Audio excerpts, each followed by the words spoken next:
You're never gonna make it, you're not good enough. There's a million other people with the same stuff. You really think you're different? Man, you must be kidding. Think you're gonna hit it, but you just don't get it. It's impossible, it's not probable, you're irresponsible. Too many obstacles, you gotta stop it, yo. You gotta take it slow, you can't be a pro. Don't waste your time no more. Who the f*** are you to tell me what to do? I don't give a if you say you disapprove. I'm gonna make my move, I'm gonna make it soon. And I'll do it cause it's what I wanna f***ing do. Cause all these opinions and all these positions, they come in millions. They blocking your vision, but no, you can't listen. That shit is all fiction, cause you hold the power as long as you're dreaming. There's no way that you make it. And maybe you can fake it, but you're never gonna make it. Are you just gonna take that? Make them take it all back. Don't tell me you believe that. Are you just gonna take that? Or will you fight back?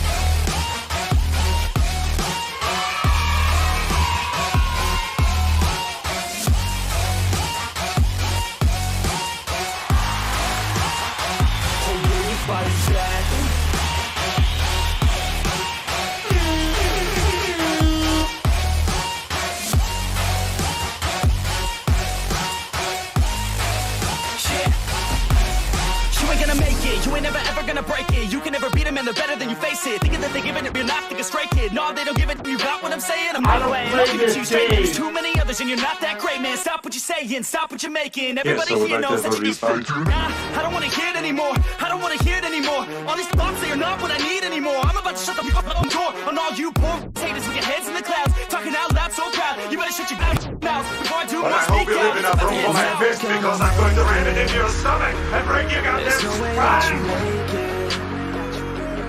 Maybe you can fake it. I hope this isn't But true. you're never gonna make it. Put this thing away. This is not worth it. It's getting late. Gonna break it, Ojo. Now get to see the sign of the supposed filming doll. Are you just gonna take that? Relax. You're feeling late. Who's your daddy? Who's your daddy? Who's your daddy? Or will you fight back?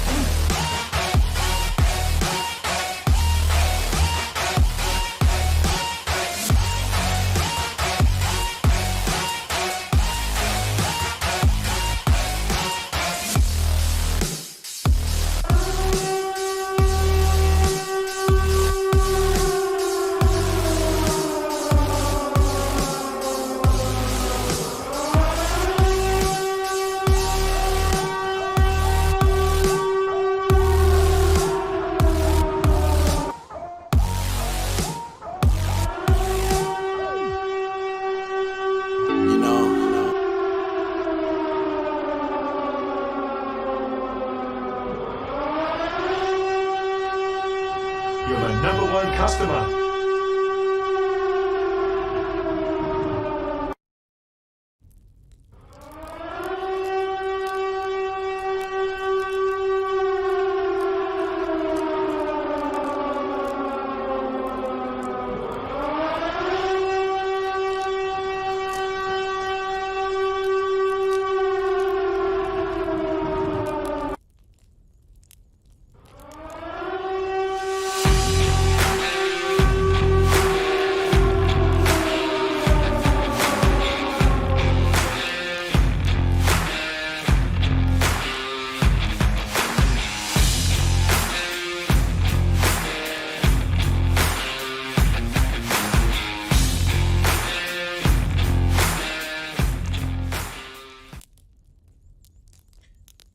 Yo, what's up, grinders? How you guys doing? What's up, everybody? How's everybody doing tonight? Yes, we're back on the Monday night, back to normally scheduled time. I could have went a little early. I got mesmerized by the other Phil Harrison interviews, the smoothing voice of Phil Harrison's Mothman prophecy of Stadia, and I was watching that video and I was just zoning out. But man, there was some action going on in the Grindhouse. You guys knocking on the door. We had Wooly Gamer from Worldwide Company of Gamers podcast. Shout out to them. Was on the show on, it was a Saturday night, man. It was awesome. Great panel over there. Shout out to Wooly. Everybody go to Wooly's show, a worldwide company of gamers podcast. And he said, booster. He said it's a booster. I don't have time for booster. You heard me right. Conmen, thieves, degenerates, Booster. lowlifes, thugs, He boosted criminals. quality. Come on now. Hurry. And then we also had 2 new members join the VIP Grindhouse, and we have to thank them. First and foremost, we got Febreze, or I call him Febrizzle. And we also had Mike join, just plain old Mike. But it's cool, man. He got using new emojis. We got those new emojis now. The new one now, we got the booty cloud emoji, brand new from the Grinders because you are so awesome. We have enough VIPs to get another emoji into the panel, so we have now a selection of the Golden Gear, the Herman Holtz split. Let me go over them. This is the Golden Gear, the Herman Holtz split, the Halo Rat and Craig partnership, Booster, Bootleg Joel, the Burning Grindhouse, the Philness, the 3 C's, Holy Spirit Activate, and now the brand new Booty Cloud. There it is. Oh, man. And you know, when I see that Booty Cloud, it's just going to get my finger hovering over the... Oh, it's that kind of night. Oh, Booty. That Booty talking his shit again. Oh, my goodness. Whoa, man. Whew. But first, I want to say, Frogs. I see Frogs. I see Lincoln here. What's up, guys? How you doing? They're doing great. Oh, here they are. They're doing great. Yo, what's up? Man, man, I don't know what to say, man. Frog speechless. He's waiting for his John Tar edition. Frog. Twitter's not a real space, man. Oh my God, Twitter, please. Oh my goodness, look at all the toy balls in the chat. Tools, bringing it. Oh my goodness. Link, how you doing, man? Ghost, if you want to come in here, get on in the Grindhouse. We'll make it a 4-way triple threat, 4-way match. Oh man, 12 minutes of Hades. Yeah, we had sick rolling on Friday, man. Link, what's up? How you doing, man? Oh my God, dude, they're already using the booty cloud emojis. Oh damn! You just made the list. They got the toilet paper and the toilet. Oh damn! Oh my goodness! Brian King, welcome to the VIP Grindhouse. Booty's excited. He clapping those cheeks. Oh my God, I gotta stop hitting that thing. That thing is too funny, man. I come back and listen to it. Dude, the reverb on that is an ideal font. It has the reverb, it has the depth and the permeation of sound enough to linger on to go, who did that? You know, it's one of those things. But man, we get all these VIP grinders, these members that want to know what they're coming into. All these VIP grinders using the booty cloud. All these VIP grinders using the Herman Holtz quality splits. What are they doing? Let's go see what they're doing. What are they doing over there? Oh, what are they doing? And there they are. Hey! They're partying with Herman Holtz. That's what they're doing. With the quality splits. Boosters out there. Xbox refrigerator. Philness can't come into the quality Grindhouse with Herman Holtz splits. I don't know. I don't know what to do anymore with the screen. I'm going to have to make this brand new. Herman Holtz is going to have to go friggin' like super split. But we are here. Thank you, VIP Grinders, for all the great support that you have. The list is growing. And we rocking here. They want to know about Frog's John Tar edition. But thank you again, VIP Grinders. Herman Holtz jamming. Oh, damn. He said hit my song. Oh, he did another one. Man, Herman Holtz is DJ. DJ Herman Holtz. DJ Herman Holtz. DJ Herman Holtz. DJ Herman Holtz. What if he DJ? What if he songs? Oh yeah, back to my yacht, bitches.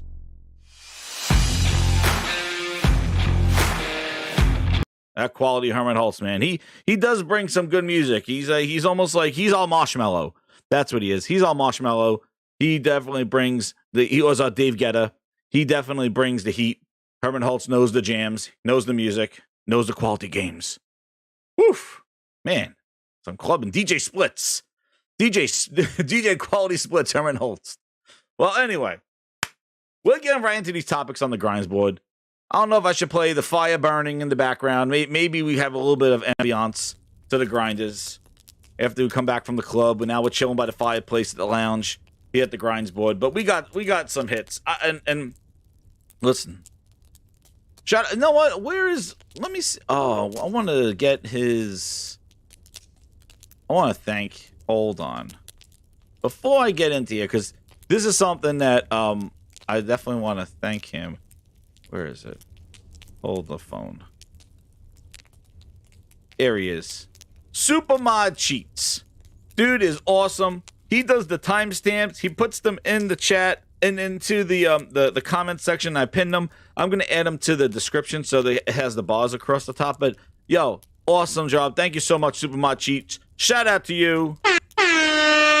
True grinder right there. Thank you so much for putting those timestamps in. Saves me a lot of time. And the grinders really appreciate it. And I appreciate it. Thank you again, Supermod Cheats, for doing what you do. And, you know, I try to make it easy for him, but trying to stay on track. And he even puts in when we do this. Shout out to Supermod Cheats. Timestamp this one, baby. Oh, it's like new games are coming fast. 12 minutes and 80s. And they're all on Game Pass. Somerville, like a Requiem. What to play first and what to play last. Skyrim 2, Ground, Shroom, and Doom. 'Cause they're all on Game Pass. Oh yeah, baby. Man, it was crazy when I got into the when I got onto what was it? When I got into Discord, Frogs was singing that song. I was like, Frogs, we got that on replay.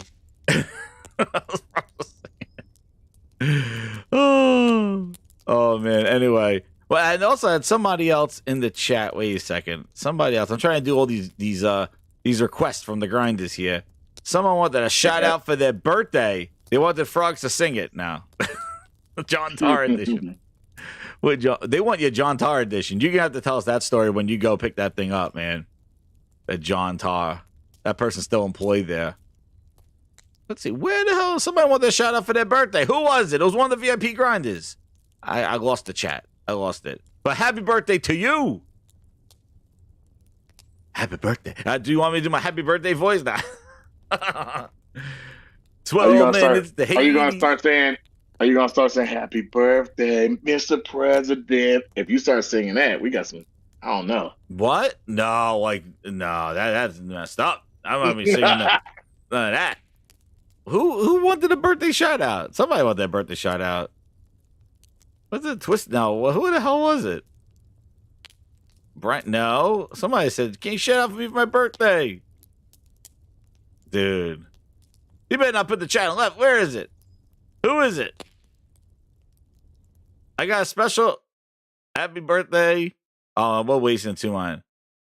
Oh, we got somebody saying happy birthday to you. Oh yeah. Happy birthday. Happy birthday to you. VIP Grinder. You in the chat. Happy birthday. Happy birthday from Philness. Happy birthday. Would you like some Game Pass for your birthday? Blow out those candles right now. Oh yeah. Oh yeah. Oh man, a happy Philness birthday. Oh my goodness. All right, let's get to this grinds board here. Happy birthday to somebody. Somebody said I wish him happy birthday. But anyway, you got a happy birthday from Philness. Be careful, man. He can slip you some Game Pass, right? Crack up the ass. He's gonna give you some Game Pass for you. Hold on. He got something for you. You got booty. Take a picture with his booty in the corner. But anyway, so let's go. So we got the topics here. We got the Horizon remaster and possibly multiplayer. And the anger across the internet. People are angry at games, apparently. Don't give gamers games or they'll get angry. Especially ones who haven't had any games in goddamn 5 friggin' years. They really get angry if you give them games because they have just been coached to not want any games. So the people who don't get any games are very angry when one company might bring a game to somebody. So there's a lot of outrage on the interwebs, on Twitter. People are angry about games, apparently. Then we go, and possibly nobody wants to talk about multiplayer, possibly. Then we got the PS5 leaks. I'm not going to show because I don't know. Those Sony ninjas are around there, but they're out there. I'll just mention that there are leaks out there of games that might be coming somewhere and going somewhere and doing this and doing that. But I don't know. All I say is we need a goddamn showcase. That's that topic there. PSVR 2 ready for $2 million. They're not going to have any issues with hardware, they said. Halo going to Unreal. Talk about remasters and remakes. A Cloud. We gotta talk about that. Oh, yeah, hell yeah. I'll talk about that. Cloud, Stadia, and Phil's autograph. Love signing those ass cheeks. And why is Google concerned with the Activision Microsoft deal? This will be the articles I was sharing on Twitter. If you don't follow me over there, Jez7780 on Twitter. Some of my sleuth discoveries of looking more into this cloud gaming thing and why Microsoft is buying the publishers. You know, why did they shift focus for publishers' decisions and all that other stuff? And then they also shared a checklist of items of how they're going to make your life better if they approve this $70 billion deal. Real. This is not fake. This wasn't a Cobra PowerPoint. Real. Shocking. We will see it. So first, let's talk about this Horizon remaster, a multiplayer. You just made the list. Steady flow, 2 member for 2 months. He goes, what's up, Jez Frogs and Ghost in chat? Hit that like button, support this podcast. It's going to be a great show tonight. Thank you so much, Steady Flow. Shout out to you, member of 2 months VIP grinder. Thank you again. Yes, it will be a great show. We got the great grinders here and the great panel. We're ready to rock. So, Horizon remaster and multiplayer. So, just yesterday, there was a rumor. It's still a rumor that Horizon is getting a remaster remake, but not on the lines of Last of Us Part 1. As the day went on, people were saying, well, it's not going to be like The Last of Us Part 1. It's more going to be like a PS5 upgrade, maybe like a Ghost of Tsushima type thing. Even though, to correct me if I'm wrong, guys, Horizon already got the 60 frames per second upgrade, right? Of running on a PS5, correct? Yes. I remember going back. Yeah. So yes, you're correct. You're correct. Yeah, yes. You're correct. You're Okay. correct. You're correct. Mm-hmm. So that already got the 60 frames per second. So now I don't know what they're going to do. Some people are saying that they were going to go back and do it, making it look like more like Horizon Forbidden West. And, you know, and remastering it that way. Some saying that it's just going to be an update. Some saying it's going to be a whatever. But the interesting part of the whole thing was that there's going to be a multiplayer element that they're going to be working on. They're also working on Horizon multiplayer, which I'm more interested in because that will be almost like a Monster Hunter type thing. And that's something that I think is something that the series could use. Like, I think it'll be pretty cool. Right. They could. But nobody's talking about that though, right? A lot of people don't remember this, but originally when they first started working on Horizon, they wanted it to have multiplayer in it. It just never made the cut. So this is probably something they had in mind for a very long time, and they're getting a chance to implement it, possibly. Mm-hmm. So, but nobody seems to be really talking about the multiplayer. Everybody seems to be angry about the possibility of a remaster. Yeah. That's the thing. That's the thing that's got. That's the thing that's been going around. That's people getting angry. I don't understand the anger and vitriol and all this other stuff associated with this game possibly whole podcast being made about how angry people are about it. Yeah, I mean, think about it. Okay, there's no native PS5 version of this game. Mm-hmm. So you know, having a native, you know, for the people who want to buy it, great. For the people who aren't interested in Horizon and don't want to play it again, they don't have to buy it. You know, but there's a native PS5 app with obviously updated visuals. Aloy's character model. If you go back and play the original game, at the time when it came out, it was stunning. But when you look at it compared to Forbidden West, there's a big difference. Aloy's character model definitely the facial animations and things like that. Her character model, her the textures, you know, the load times are atrocious. I mean, so there's a lot of things that they could touch that game up. I don't know. I don't think it's gonna be a remake. I think it's gonna be a remaster. Remaster. They're just gonna upgrade the textures, upgrade the character models, add all the DualSense features, upgrade, you know, resolutions, performance, things like that. Let me ask you a question, Link. Are they going to charge for people who already own the game? Absolutely. Yeah. So and I have no reason to buy it. Just like the last one, I have no reason to buy it. Right. Well, some saying is it going to be like an Iki Island type thing where you pay $30, you get the upgrade for the PS5 plus you get the DLC. Now, if it's like then it's like, you know, I don't know. If it's like that, then that's different. The thing with Iki Island is that it was just a res bump. No, actually, it wasn't none of that. No. It was Iki Island looked better than. It was a res bump. No. It wasn't that much of a difference visually, but they didn't change Jin's character model. They added DualSense features, but it wasn't. I think this Horizon is going to be more substantial than Iki Isle. So, the collect, it's not going to be a director's cut. If it was going to be like a director's cut version of the game, I could see them offering a $10 upgrade path. But I think this is going to be much more substantial of an upgrade. So I don't think it ain't going to be free. Definitely not going to be free. There's no reason. Think it's going to be free. There's no reason for them to go back and redo this game and offer for free. It would make no sense. But the thing is, Iki Island was new content. That was like new content. So and they're saying new content with this. Right, and if they're adding new content, then I get it. They say, hey, $29.99 with multiplayer, with blah blah. Totally can understand that. If they're like $29.99, if they're like $29.99, so you think it's gonna be a full price? I think it's gonna be a full price game. Oh no! $69. Oh no! Well, that's what everybody's thinking about. Okay, I'm trying to see what they said. They're saying new character models, lighting, and animations. It's claimed.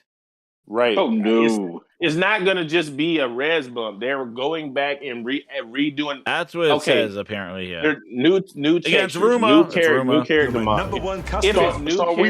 Let me just finish my point. Can I get this point out, guys? Go ahead. If it's new character model, new textures, DualSense implementation, if they're not just going and doing a res bump and a performance bump, it's not like that. So if they're going back and they're having to redo, this is an open world game. If they're going back and doing all this work, it's not going to be no free upgrade or no $10 upgrade. I'm telling you this now, it's not going to be. Mm-hmm. Right. Whether you agree with that or not, it's not going to be. No. I don't have here's my thing. I don't have a problem if they want to charge for the new people that want to come in there. For the people who have bought the game, who have purchased DLC, right? So the game was eventually $59, and you could buy the DLC separately. Some people did that. Yeah, but now you're going to tell these people, hey, you got to spend $69 and all over again. See, this is the thing, Frogs. There's a thing. There's a thing to it. If they're and that's what I think. If they're going to do it like they did Ghost of Tsushima and said, you guys who purchased this before and you already own it, that Ghost of Tsushima, the content and updates and all the other stuff, you can spend that $29 on the deal on the content, the new content coming, right? But if you're telling me I got to spend $69 on all of this all over again, I'm good. But guess I'm what? Totally guys? good with that. This is the whole point. You got a choice. You don't have to buy it. Yeah. Just like the Last of Us Part 1, right? Yeah, and I didn't buy it. Well, they redid the character model, right? They added all new animations. They rebuilt the game to make it look more modern. But you don't have to. That's the thing. There's no reason to be upset about this. I don't think there's any reason to be upset. There's no reason to be anybody to be upset about this. No, if you're not interested in playing this game again, you just bypass it. And I think one of the frustrations about the whole thing is that it's a rumor. It wasn't like an announcement from them, so it doesn't look like they're prioritizing remakes and remasters over new games. Because that's where I would probably be like, if you were just doing remakes and remasters of old stuff for the first couple of years, but they've been putting out new games, and we got a new game coming out in 2 more months, like a month or so. So like, you can't be angry like this is all you're doing is relying on old games and recharging people $70, $60. Like that's what people are trying to get angry about. But you can't really be genuinely angry when the company has been bringing you new games. I just think the problem is that they need a showcase. They need something to start showing all the new stuff coming, because it's been a lot of kind of in between stuff with a lot of PC things, a lot of remaster kind of talk, and not a lot of knowing what's beyond God of War. And you know what else, Jez? That's what I think they need to start doing that. They need to get, and also by you doing showcases and kind of giving us a roadmap, you get ahead of these leaks, and you you'll get to control the narrative for your titles that are coming soon. When you do this playing close to the chest type thing and not sharing information, bad news is going to leak to the top. It's all piling up. These leaks come out, right? And then when these things like this, right, you have a situation like this, it's going to be all this speculation and it's a bunch of negativity behind it. Not saying Sony put the information out, it still wouldn't be, but they would be in control a little bit more of this narrative and what exactly is involved in this game. You know what I'm saying? That the problem with this whole thing is that even with the leak, you see the narrative is being created, and this is what they're trying to do. Is like there's a multiplayer aspect to this leak as well, but nobody seems to be talking about that. Everybody's talking about $70 remake, trying to pull off the hype of Last of Us. Because if you recall, ever since Starfield was shown, nobody talks about Starfield anymore. The narrative after Starfield was God of War is going to be delayed. Ha ha ha ha. God of War didn't get delayed. So then they turned their anger, or they're trying to get Xbox back to the top again, to Last of Us remaster for $70. Boo, boo. And then all of a sudden now that has died down because that game is selling. People are buying it. Nobody has a problem. If you don't want it, don't buy it. Yeah. And then also new games are coming. Now, another remaster for $70? Xbox will come back from this. Dude, again, the thing is that there's multiplayer aspects. Nobody's talking about that. Nobody's saying like, hey, I'm into multiplayer. Because they want the internet. They're focusing on the fact that a lot of the remasters and remakes and stuff like that are coming getting charged from well, not just that, but the fact that they're trying to make it price. They're trying to make it seem like that's the only thing Sony is putting out. Exactly. And they're not talking about things like God of War or all these other great games that we're getting. So if they were just doing that, I would have an issue with it. Because that's exactly what Microsoft did. They just relied on old stuff. Sony, listen, what they're doing is, if you look at it, their studios used to put out one title and then start working on something else. Now these Sony first-party studios have 2 or 3 teams working on 3 different things. Yep. Guerrilla's working on a new project. They got a multiplayer look project. Look at Carter Balrog stuff. They're putting out God of War. He's not working on God of War. He's working on He's making his other game. Like, he's not even the lead on God of War that's coming out. So, like, you're right. They're working on multiple things. Same thing with the PC ports. They're not having Insomniac. They're not having Insomniac going, stop everything you're doing. You got to work on Spider-Man PC. They go, no. Nixus makes Spider-Man PC. We make Spider-Man 2 and Wolverine. Don't bother us. We're making multiple things going on there. Just like here. Guerrilla's not just making a remaster and calling it a day. They just released the game. They'll remaster this. They'll put some multiplayer out there. So the Zero, and like you were saying, Link, in the Zero Dawn concept art in 2014, it shows initial plans to have multiple players battle a huge mechanical beast, like Monster Hunter. This was already something they wanted to do. Yeah, co-op. The Sony had been keen to include co-op in the game's sequel, Forbidden West, but Guerrilla decided to save that feature for a future project, which they believe would either be a standalone online spinoff, which that's what it sounds like, or Horizon 3. So I'm excited about that. Like, and the thing is, my thing about remaking the first one or remastering or whatever, the problem is that Horizon Forbidden West did so much to improve on the open world, the side missions, the exploration, that I don't know, just by putting some remakes and making it look better, which it looked great on the first one, there was a lot of gameplay elements that they put in the new one that really made it better than the first one. So I don't really want to go back to the first one and play that exploration again. Like, the not great side missions, kind of janky little story was not as good. Like, I think it's for the fans who want to. experience it in its best light, and for the newcomers that are coming to this series to get them reintroduced, and also excited about this television show as well. That's another thing. They're doing a lot of that media stuff and trying to get the game back in circulation to go along with the shows. I didn't get the super chats here. Go ahead. Oh, yeah. Game Night 123 with the 10. Hey, thank you so much, man. He goes, Xbots are going around here calling the PS5 the remastered station and still going around talking about Sony only does $60, $70 game remasters, but doesn't talk about their console with a lack of games. Exactly, Game Night. That's the hypocrisy of it. They just trying to make their content. What I was going to say is this. Yeah. What I was going to say is this. I mean, I read the article piece here talking about. Yeah, I have it right here. And what I do think is there, from how I read it, I don't know, take it how you is. I think the first Horizon is going to be remastered, and that's fine. I don't really have a problem with that. You know, remastered for PS5. I think the multiplayer is coming to the sequel because one of the actors kind of leaked it. They're doing DLC. So I think that's going to be. I think I think the multiplayer portion is not going to be in the first game. I think it's coming to the sequel, and that's the multiplayer portion you're going to talk about later. And so I don't think you're going to get multiplayer for the first game with this remaster. I think you're going to get multiplayer in that second game with a new DLC that ties into the VR, because the VR character is not Aloy. So I do think that there's a way. Now my whole thing to this is, and it's just for me, I don't have any problem telling anybody I'm not going to buy that for $69 when it runs at 1440p 60 already on my PS5. I don't need this. I think this is for the person who has never played it. They have over 120 million PS4 sold.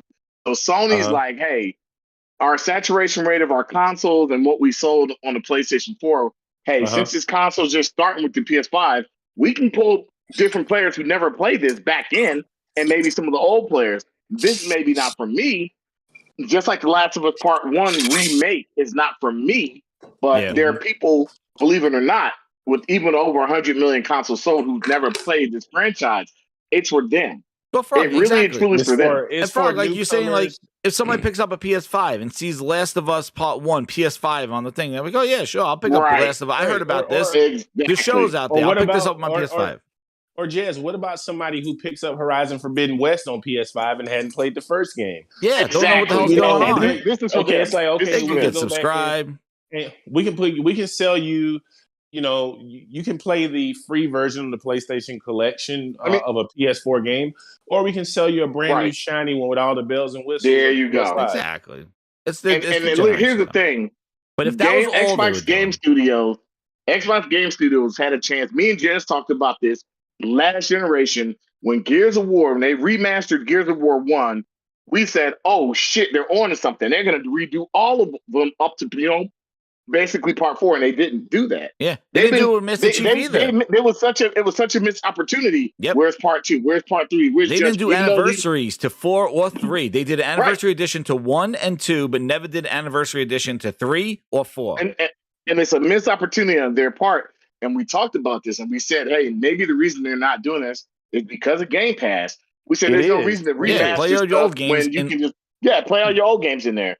But the problem is Frog, with that thing, it's like this is the thing. They rely on play your old games, but they look better because of the jacked up GPU we put in the thing. Right. They're not going back and redoing any of those old games to make them even worthwhile to even ask for $10. Right, they are actually the old ass games, same old ass assets, same old ass gameplay. You know why? How many? Because that's boring. Is that going to drive subscribers to Game Pass? No. Is it going to garner any sales on that platform where people don't want to buy games anymore? No. So, what is the incentive to redo this?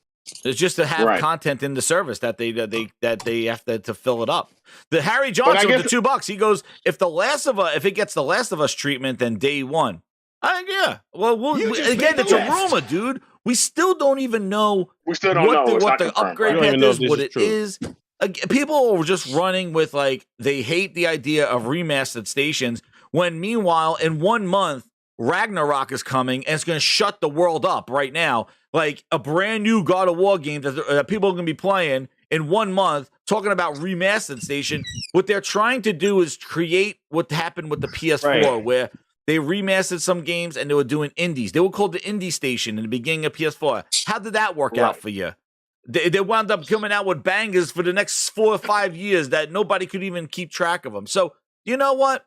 Be careful what you wish for, because you got burnt a bunch of times and you used to get an L's. Why don't you wonder why Halo was getting a remaster after it's a 10-year project? Halo scrapping the engine and moving to Unreal. I think that sounds like more of a remake to me. Right. And talking about Horizon came out in 2014 or some shit like that. Here's one last thing I'm going to say. As a guy who primarily plays on PlayStation, right? That's where I primarily play. I will say, I'd rather, and in all honesty, I could care less about this, and this being selfish. I think there's so many other games that could remaster, like the freaking Bloodborne series, and there's so many other games I would like to see that were on PS4 that really needs a total overhaul, and I'd rather see that be announced. Like, hey, here's Bloodborne remade from the ground up. I could see that warranting a price, because that game never got a pro pads. That never game got. So there's a lot that I can say, but this is just me being my own selfish kind of ways. I think there's other games that I would prefer to see get a remake or remaster than a game like no, and I agree. There's a lot of stuff, but like what Link was saying, and even I put this tweet up from Mystic, and he goes like, if they seem to be motivated to have something next to their PlayStation Productions projects. They have the Uncharted Legacy Collection associated coming around the movie. The Last of Us Part 1 with HBO, we see that. The rumored Twisted Metal with Peacock coming out. I don't know what the hell that's going to be. Like. And now the Horizon Zero Dawn going to Netflix.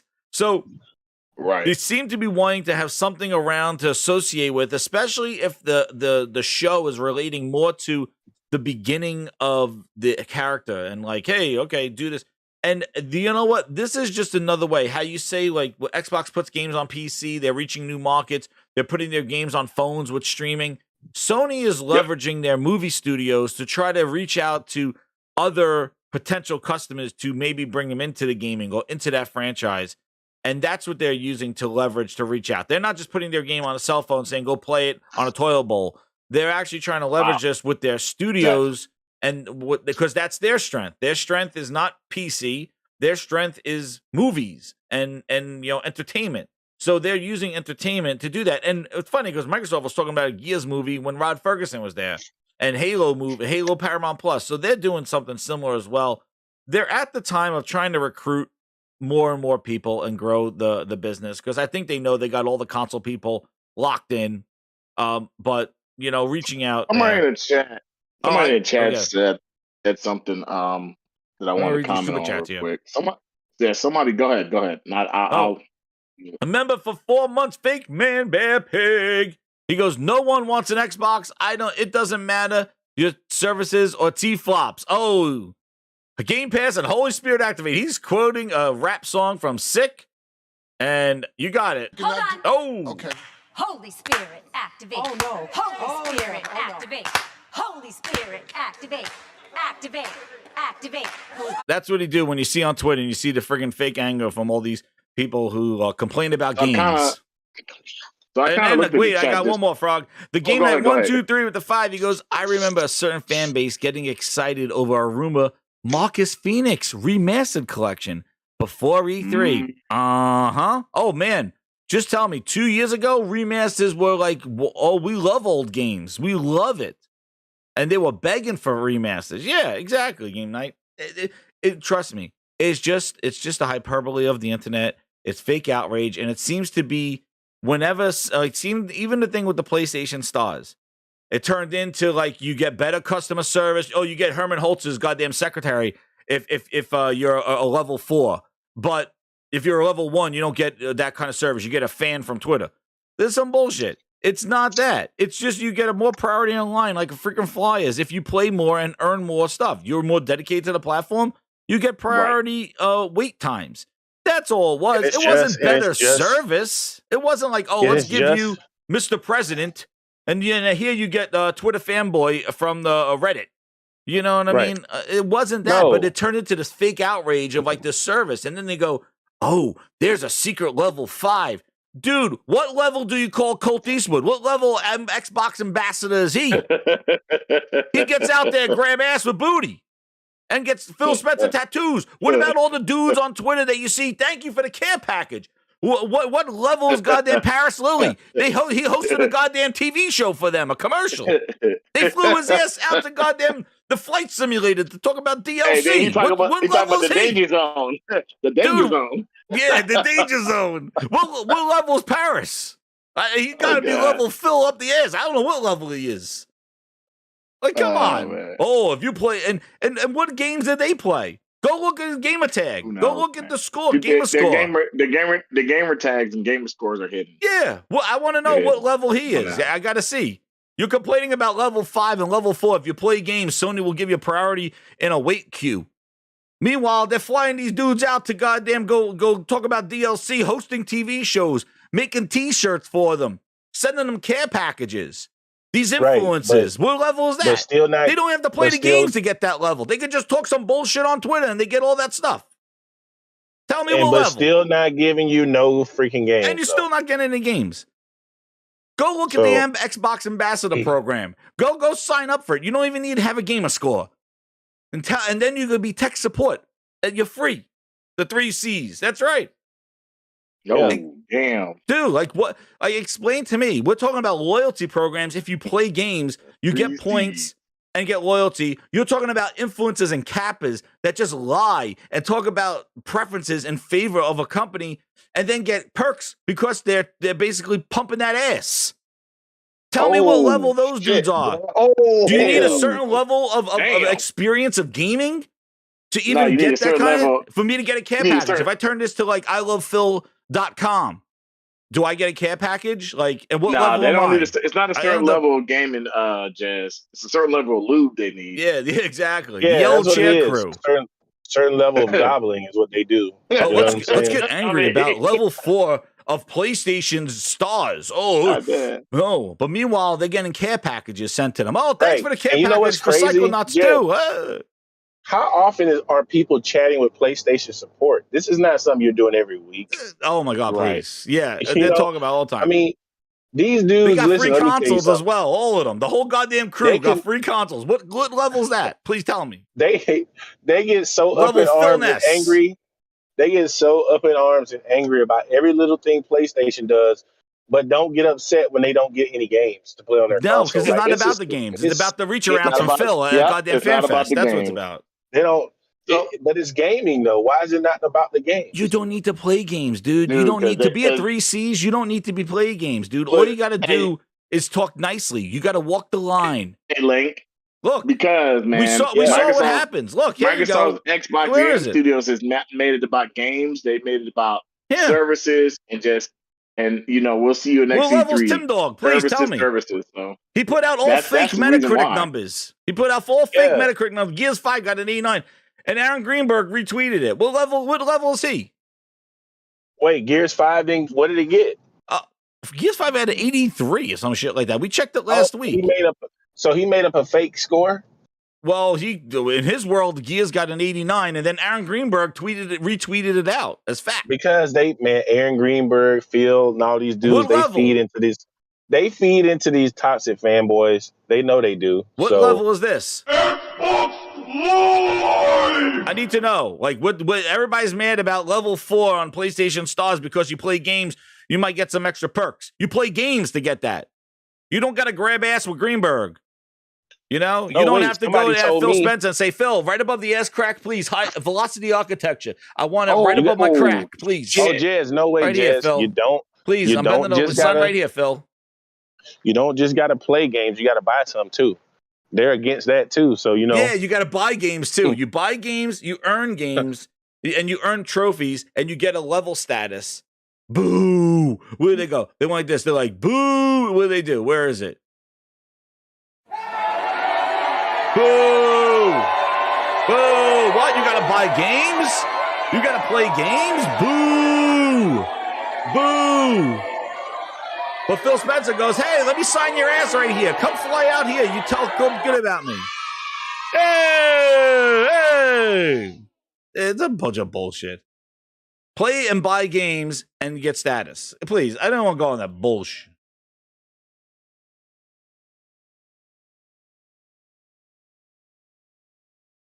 Please. Complain about levels.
And this is just like I said, it's my selfishness. I can see myself spending $69 on this game because I'm like, yo, I beat the first one, but it ran poorly and unoptimized.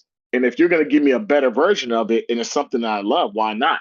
Yeah. I just think that there's some games like I think Horizon, Forbidden West and Horizon Zero Dawn are like already masterpieces. I don't really see a reason to go back and really even mess with those games. But like I said, maybe there's an audience. Maybe they see an audience. Wait, somebody's saying there's no. I fixed audio. it. I had the thing. Okay. Philness got it on. We got it, guys. Maybe, we got it, grinders. Maybe there's an audience.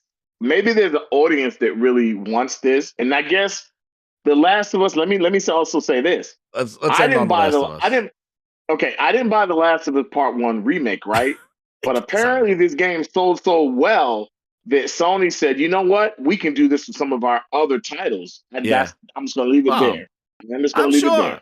And now, these PS5 leaks that came out, I didn't see anything, but I heard about like that 10 or so games or something got leaked or something. There was one that they mentioned was, what the hell was it now? They had the Horizon ones in there. Couple of games going to PC, like the Sackboy. Nothing real crazy. It was just like a list of games that are upcoming. That there was there were code names for some of them.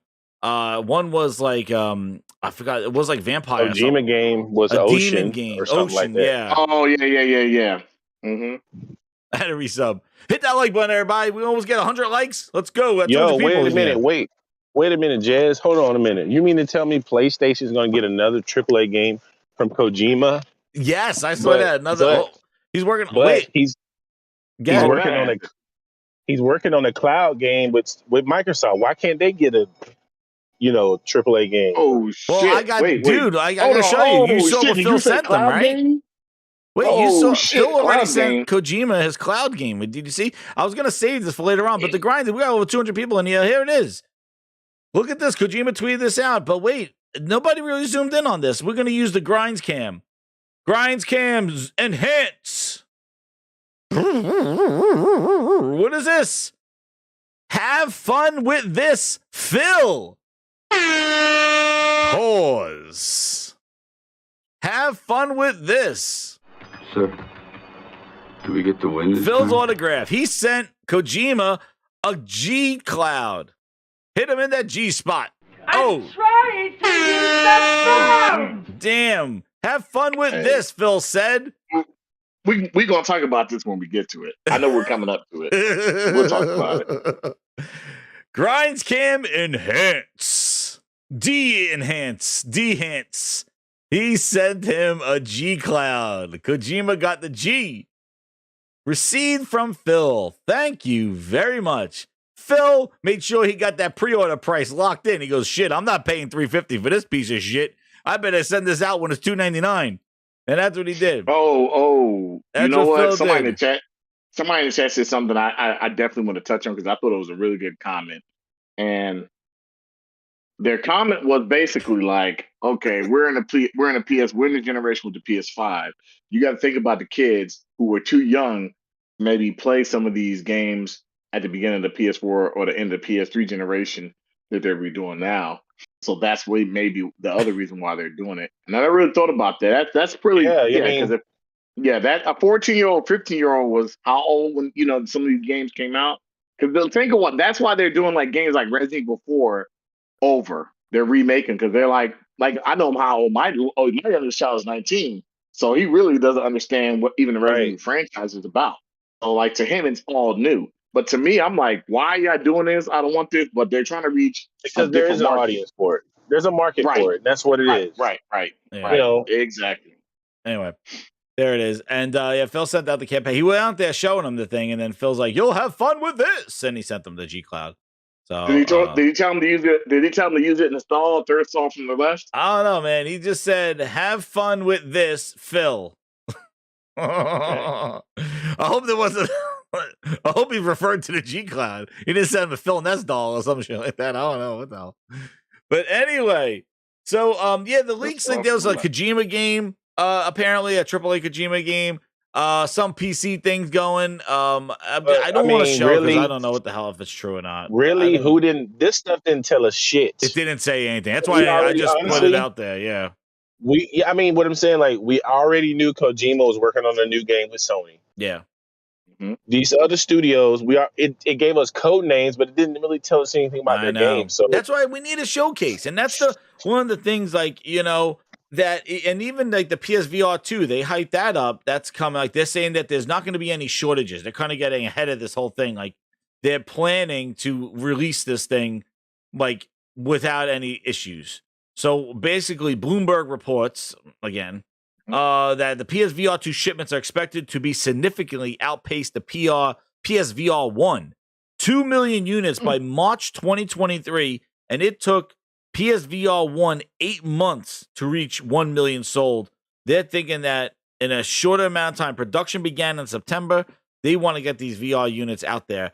So I don't know if it's going to be priced competitively. I saw some rumors that it might be $600. I think that's a little too much. I think about coming in around 4, cap at 5 for this thing. For $399 is the most they're going to go. I think so. I think $399. $499. $499 from Link. Let me tell you why. How much did the original PSVR launch at?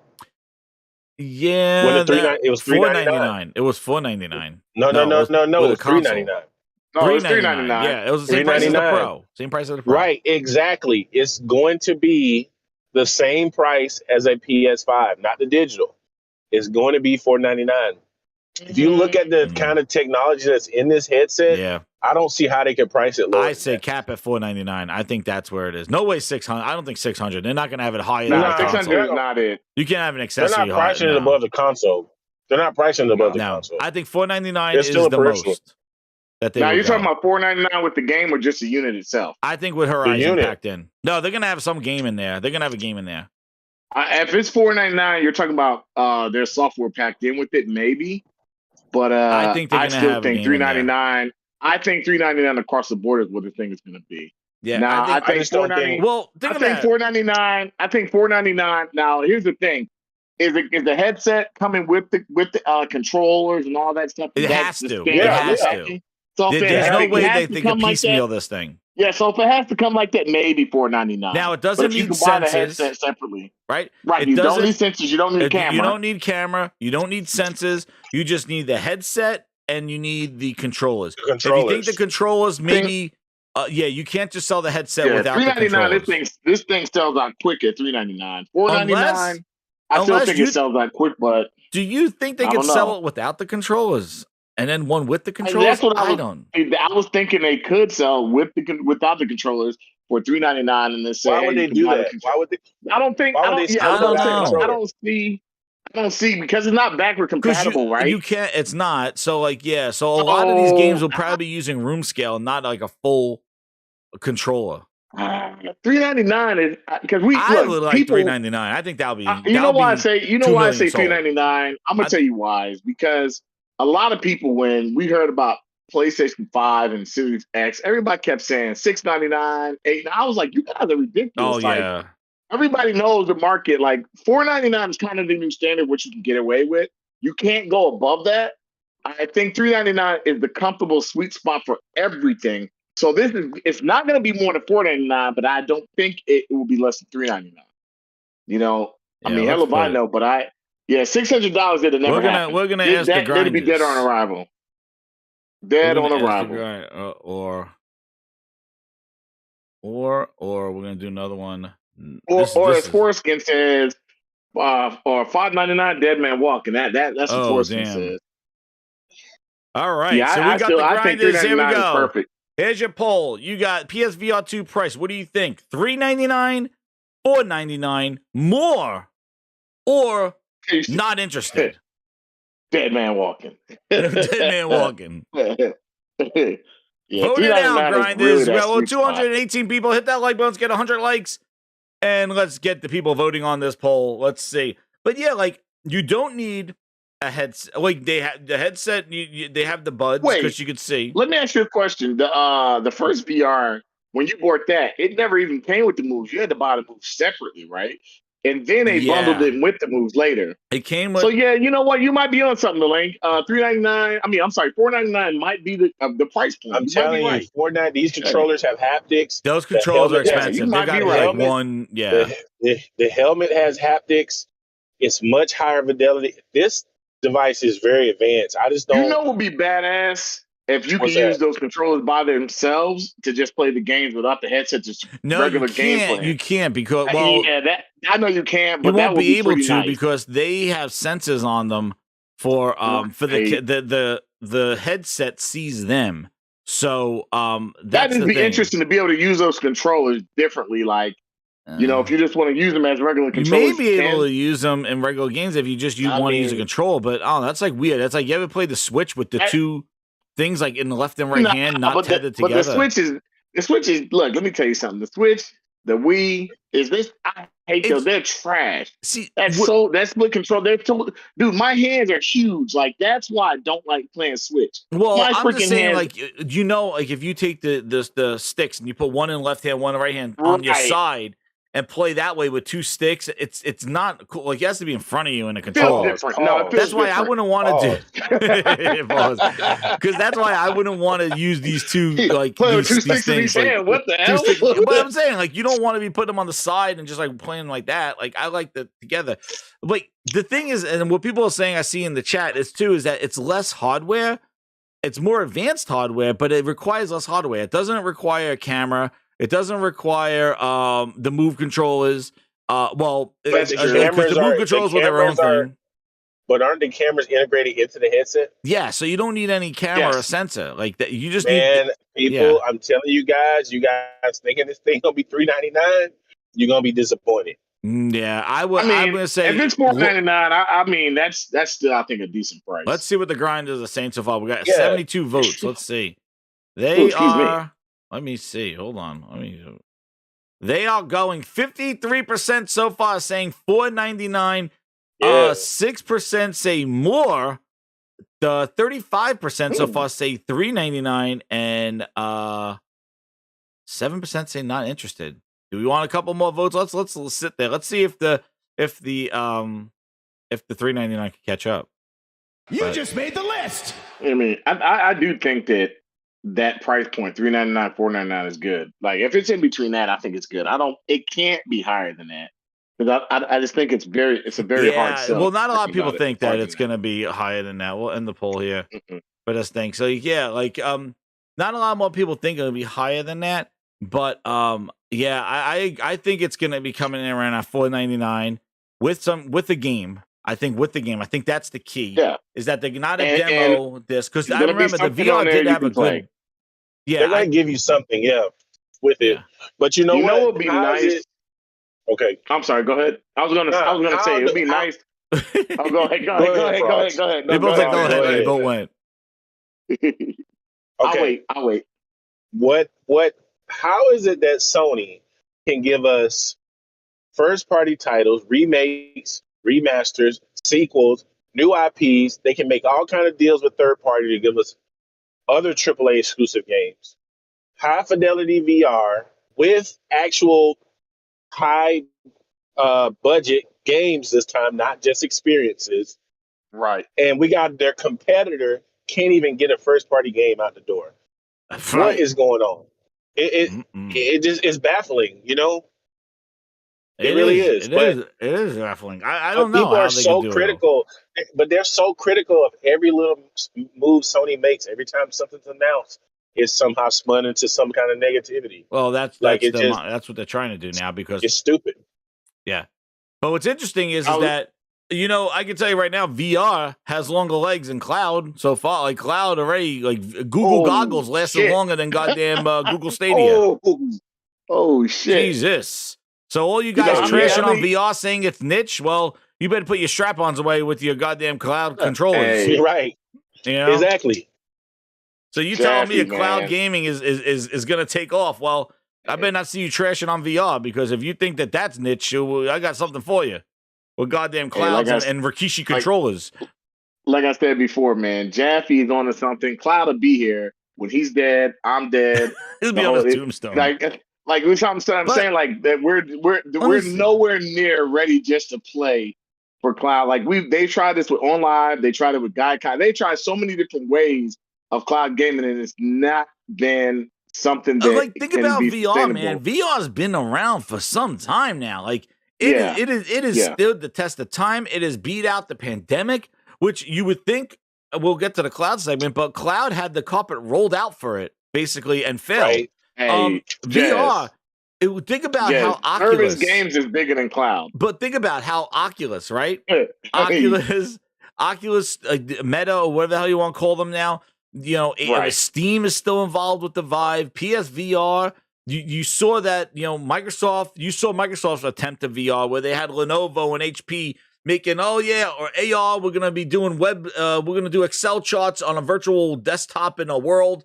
Yeah, that never panned out. Remember that? I have that video of that whole thing. Remember their augmented reality? Somebody said the cloud was just a fart. It was. It was definitely was. Basically, it was a wet fart. It was. Yeah, Toolman says he watched yesterday's Grinds What If at work and was laughing in tears at the end of the show with the booty segment. Thank you very much. Yes. Maybe I'll play that.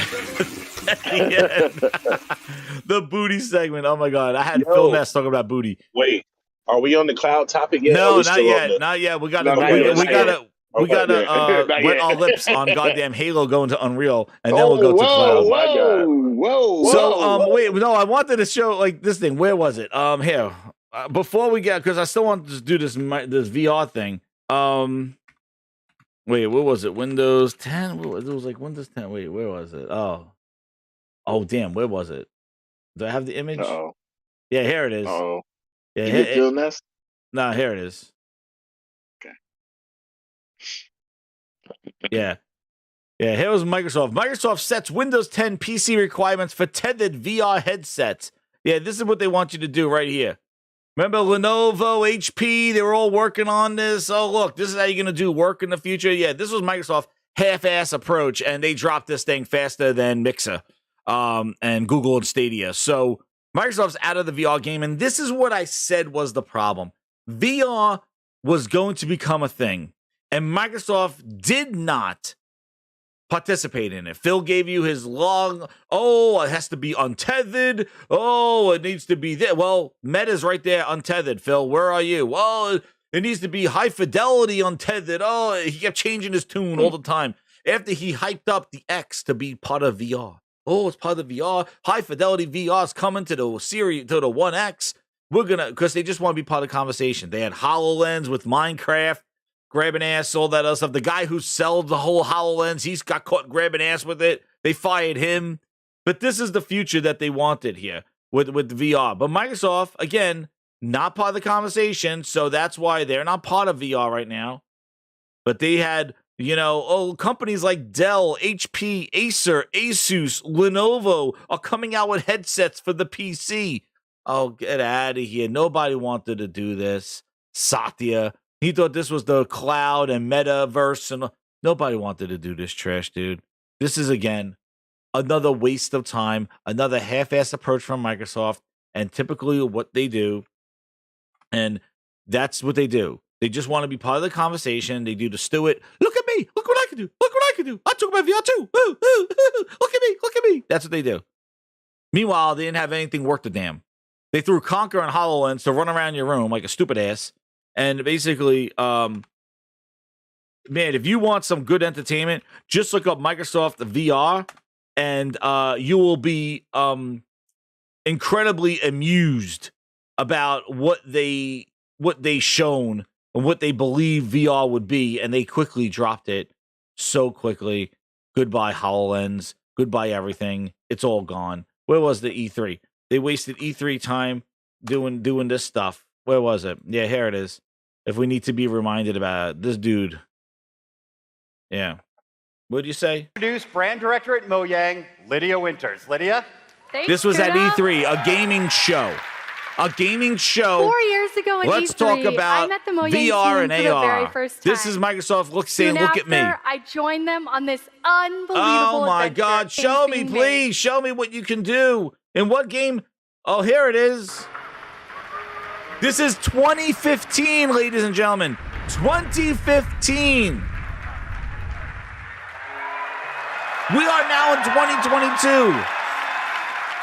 Look at how thrilled they are. The Fan Fest. As I run around and play, Sax can easily navigate and manipulate the world using his voice and his hands. He can walk around the hologram, pan around for different viewpoints, and even look inside. No shit. Let's follow Lydia around for a bit. Follow player. This is not worth it. This is not Zoom in and out worth for a it. better perspective. Closer. All the I way tried in. HoloLens. Close up. The biggest thing was that the guy's using this $1 billion camera, I'm hopping in a minecart. and the HoloLens is the size of a credit card. That's what Let's you're take a viewing. ride down You're to viewing the top of village. this guy's head. Take a different perspective. But this is Overview. what they wasted your time with. This is what Microsoft did. So tell me, you trust them. It's With all the incredibly cool to have publishers, all the Minecraft on your games, the table. future of Imagine cloud is in seeing their your own world hands. like this. Look at what they did to Halo. Nonetheless, this is not fake footage. This is what they hyped up at E3 when they said, "Look what I can do." I see Sax just standing at the table, but through the HoloLens, he can see a whole Minecraft universe at his fingertips. What's going on? Standard, what's going on? It's Mega You Man. can even raise the entire She's world gone and from see suck to things that blow. are normally hidden way underneath the ground. Could you give us a sneak peek of what's under that village, Sax? Sure. Prepare ship for Map the light world. speed. No, light Lift it up. speed is too slow. Light speed too slow? what's Yes, hiding we're gonna underneath have to Lydia? go right to ludicrous speed. Huge stronghold right under. Sure, we've never gone that Gonna fast. mark that. Put that cookie down Mark that. now. Enough of this sad story. This is it. But they weren't part, in all seriousness, they were not part of the VR conversation. They tried to muscle their way with their money and just with whatever, Minecraft, when they were using Minecraft for every goddamn demo. The world is Minecraft. Oh, service games, just like Minecraft. Our game is everywhere, just like Minecraft. Oh, HoloLens, you could use it with Minecraft. Phil used Minecraft like it was a corner street hooker. They put it on everything. Everything was a Minecraft was the example. But here you go. Now, 2022, they are not part of this conversation at all. Phil says it's not right. Instead, they're going to cloud. This is what they did at E3. And they were saying high fidelity VR. C-Fresh don't remember this. You don't remember this at all, C-Fresh? Man, this is 2015, dude. This is what they talked about. This is how you're going to play in AR. Because guess what? Everybody was doing VR, but Microsoft's like, we do AR. But look, 2022. Never came out. HoloLens 2, done. It's all done. Microsoft's not part of the VR conversation, and Sony's doing a VR too. And now you're going to see the same folks that saw this, and their nipples got 3 inches taller, saying, look, we got VR too. We got better than VR. See, what people were doing at this time were doing exactly like what Sony did with the Move. They thought that the Move was inferior to Kinect. Kinect was going to be better It's a leap forward. So people thought, well, Sony's talking about VR. We're going to talk about on your wall AR. to an entire And it's going to be Kinect over again. And Kinect will be here because basically that's what it is. They put Kinect cameras in here. already love. We will have even Wait, more what did you Minecraft. say? From playing Minecraft on your wall to an entire world right on your table, Microsoft HoloLens gives the community a different way to play in the worlds they already love. We will have even more Minecraft news to share at Minecon in a few weeks. Thank you. Mm-mm.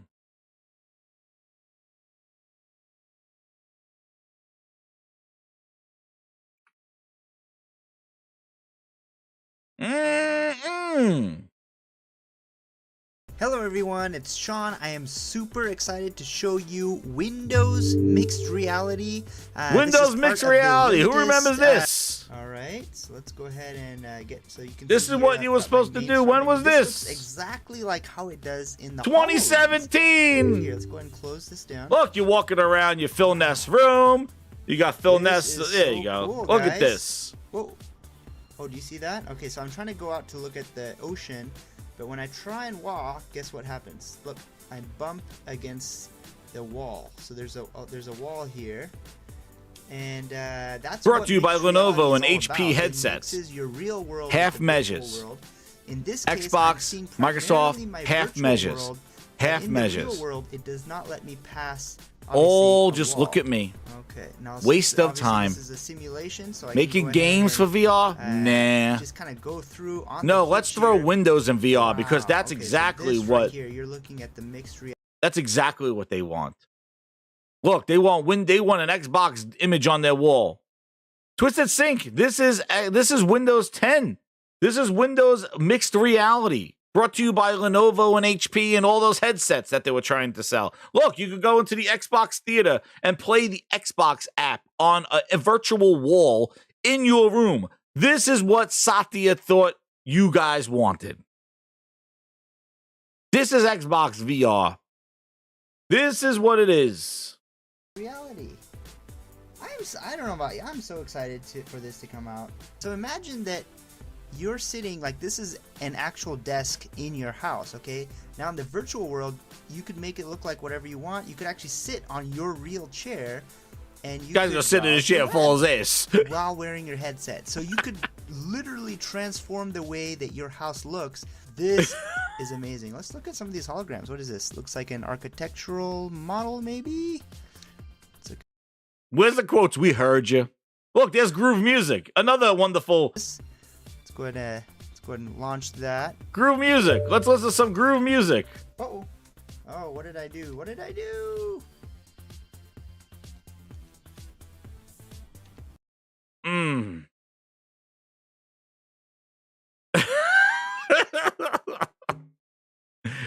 And they go, oh no, VR's not red. We don't like VR. I wouldn't like VR too if this was what you were showing me. Like, no wonder Xbox fan, they don't like VR. Look what they were being shown. Is this games? Is this entertainment? This looks like work in a virtual environment. Like, you're gonna walk, dude, you're walking around a home with no windows, with Xbox apps on your wall. Like, what is this? You get to tour Bill Gates' house? This is what they thought? Like, this is Microsoft knowing what the consumer wants. People want games. They want interactive experiences. Something, fun, business suits. Something fun. Look, you can go walk outside and take a piss off the ledge. This is wonderful. This is exactly what you want to do. You left Bill Gates' house, and now you go back to Bill Gates' house. No windows. Look at those trees. Those look like Halo trees. Look, they got Halo trees in this. I found out where they got the Halo trees from. I just kind of like. Look, they got the Halo. There we go. Halo Infinite stole the assets. We found them. We found the Halo trees. Oh shit! Frog, look, you see this? We found the Halo trees. This is where they got them. They found them. #1 customer. Goddamn pipe cleaning trees. There they are. They can keep that shit. There they are. Look. They stole them from HoloLens. Goddamn 343. Make your own goddamn trees. Don't steal them from HoloLens.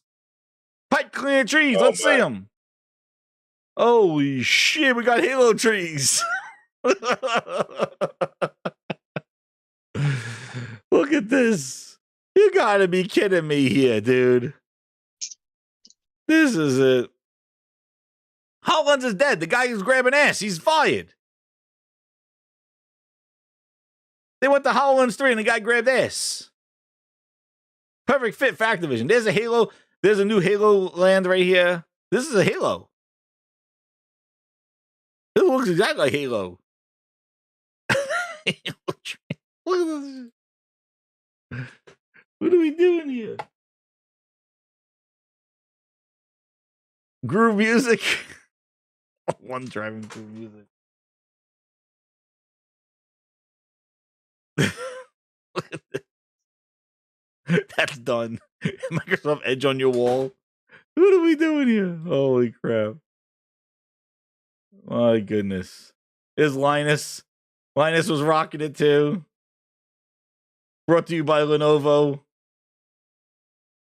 2017.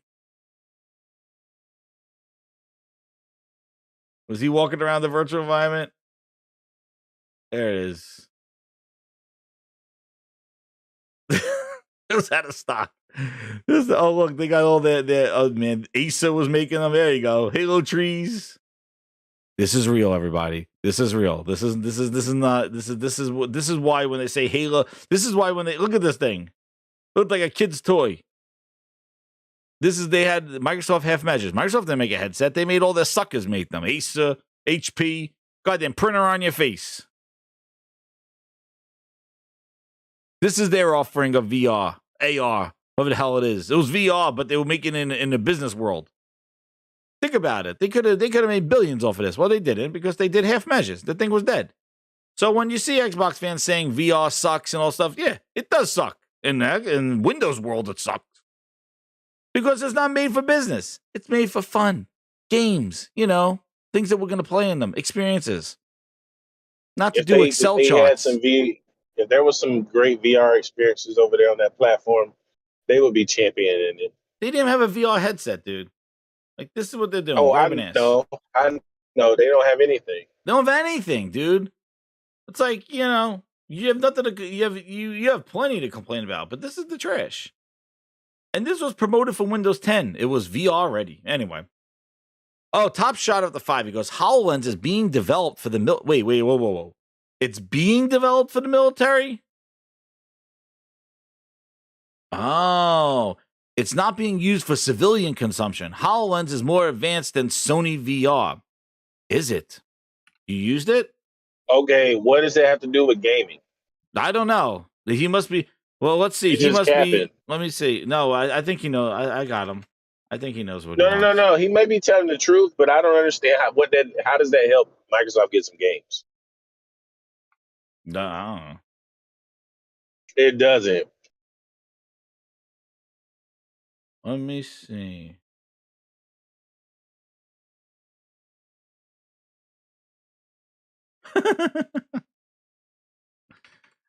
I don't understand. So Microsoft is making weapons for military. What's going on? What the hell?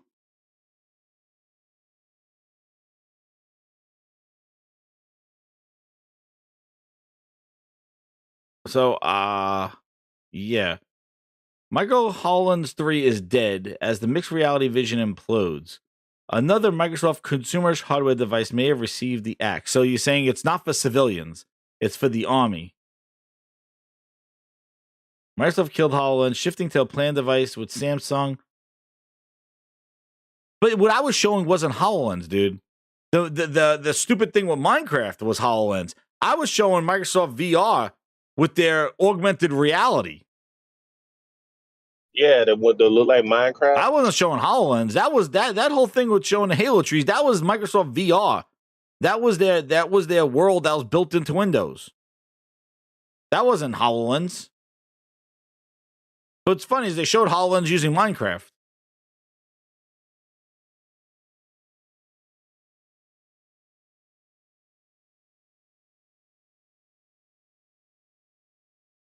So the government's buying rejected. They're buying refugee. They're buying rejected HoloLens that they couldn't sell. The government got a good deal.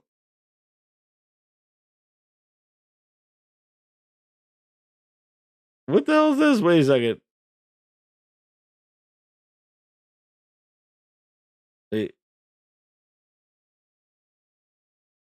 Well, they tried to make it a gaming, DE. They tried to make it a gaming. That was the whole point.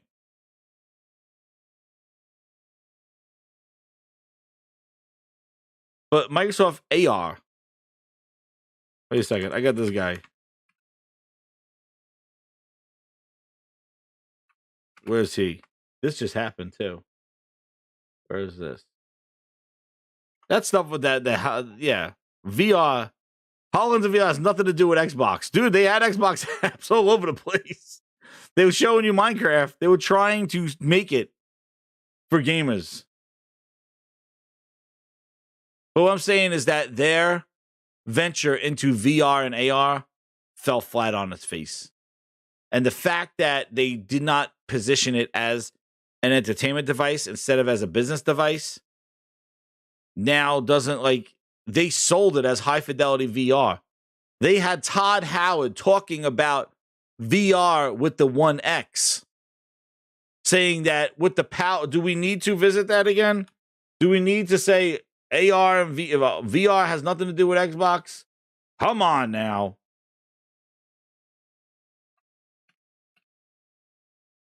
Please. It wasn't. Guys, are we really going to sit here and say it wasn't? Oh, my goodness. Wait, they're saying what? What are they saying? The Coon ain't even saying that VR has nothing to do with Xbox. Now it doesn't. Wait, they announced VR for the Xbox One X. What is he talking about? I know. What are you talking about? And then when they backtracked on it, now they're trying to act like it never happened. Come on, man. Exactly. You can't be you can't like make that. excuses. This is a multi-trillion-dollar company. We can't make excuse for them. If they promised something, they didn't deliver it. Exactly. Where the hell is it? Where is my thing? This is documented. Crap. This ain't speculation. I'm going to right now. How do I think people forget? Yeah, Phil said it. There it is. Do we forget? I think we need reminders, grinders. It's going to make gamers happy because they're going to get a very powerful GPU out of it. The highest res, the Do we need best reminders? frame rate, no compromises. You get 4K gaming, true 4K resolution. True! I can't wait to see what developers actually do with all that horsepower in the box. We can render at 60 hertz. We can render fully uncompressed pixels, even more real, more vibrant. It's amazing.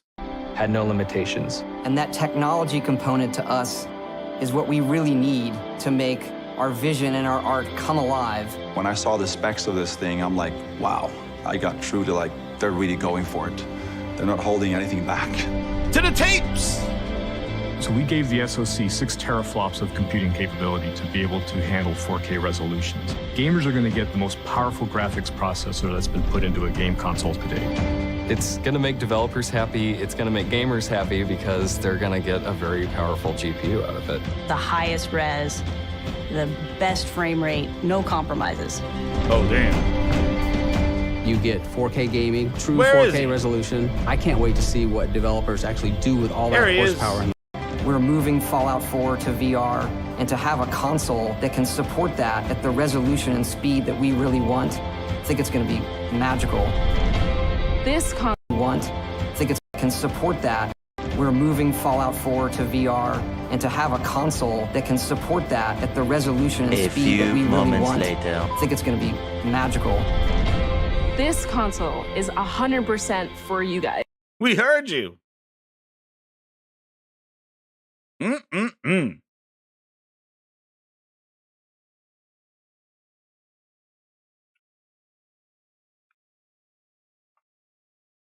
Mm-mm-mm. They got families. Wait, we're not done. Boom. 15 Come years on, ago, guys. Microsoft You don't want me to launched go the to the original tapes. Xbox with the goal of pushing console gaming Come on. forward. We didn't go back to We the offered tapes. an The innovative VR. New Come game on. franchises on a powerful box with the built-in ability to connect gamers together. And that same spirit of invention, connection, and fun inspires us to this day. Now, we see a whole new gaming landscape, one being driven by an unprecedented pace of innovation, Yes, I would like to have a transformation, refund. and creativity. You are leading this shift with the way you play today. While the console ecosystem is stronger than ever, most of us play games on more than one device, and it's shifting the way we think about gaming. At Xbox, we want to deliver a world where you have more freedom and choice to play the games you want, with the people you want, on the devices Phil. you want. Say it. A world where you can play without boundaries. A world beyond generations. Beyond generation. At Team Xbox, we believe you should have a diverse and expansive library of games. So today, we announced our biggest lineup of games for Xbox One and Windows 10, along with the Xbox Play Anywhere program that enables you to buy a game once and play it on Xbox One and Windows 10. Yep, that went away. We believe in uniting gaming communities where you can play, compete, and connect with friends wherever they are. So today, we showed you how Xbox Live is available for developers to use across Xbox, Windows 10, VR, and mobile. Bullshit. We believe in gaming for everyone. Bullshit. Where all gamers are welcome, respected, and supported. So today we announced new Xbox Live features to help you build your network and play Bullshit. your way. And we believe in hardware innovation without sacrificing compatibility. Today we announced the Xbox One S, the new addition to the Xbox One family, and shared that all Xbox One games and accessories will continue to work. He's getting to it, everybody. He's getting to Xbox it. One family. Oh, wait. But that's just the beginning. Bullshit. We see exciting opportunities on the horizon. Listen. Opportunities to unlock Listen. new innovation for both gamers and developers alike. The next step change for gamers and developers must deliver true 4K gaming and high-fidelity VR. You have me right. Con men, thieves, degenerates, lowlifes, thugs, criminals! What was that again? Microsoft didn't push VR for gaming? And high-fidelity VR. 4K gaming and high-fidelity VR must deliver true 4K gaming and high-fidelity VR. So we've been talking to our friends and asking them what they want to see from us. I'm really excited to share. So developers must deliver true 4K gaming and high-fidelity VR. So we've been talking to our friends and asking them what they want to see. Like somebody said, I lost a bunch of brain cells listening to that hogwash. All right, talking about hogwash. Halo going to Unreal, talking about remasters. High fidelity VR. So yeah, high fidelity VR. HoloLens showed for Minecraft. A year before that, they were making a push for this in gaming because that was the narrative. Sony was doing it. And Sony, if you listen, that high fidelity VR was a jab at Sony. Because if you think about it, at the time, high fidelity VR was considered the Oculus and the Vive because they used PC. Sony was coming in with a lower spec VR compared to the Vive and the Oculus that ran on PC. So at that time, when you defined high fidelity VR, you were referring to something better than the tech that Sony was doing. Sony was doing more an affordable, lower res type of VR, not mobile VR, like you could strap your phone to your face, but they were doing not the high fidelity VR. But when he said high fidelity, he was taking a jab going, we're going to have VR better than Sony. And I'm going to tell you this, Grinders, and I don't know if we have new Grinders, we have 220 people here, new people here. Let me tell you something. That man right there, that quote right there, that video right there cost me $800. When he said this, now they could call me a fool, call me a Philnesser. I got Philness. This was the last of the Philness. This is the turn of the Grindhouse. This is the creation, the origin story of the Grindhouse. This one presentation Because he was selling the new console.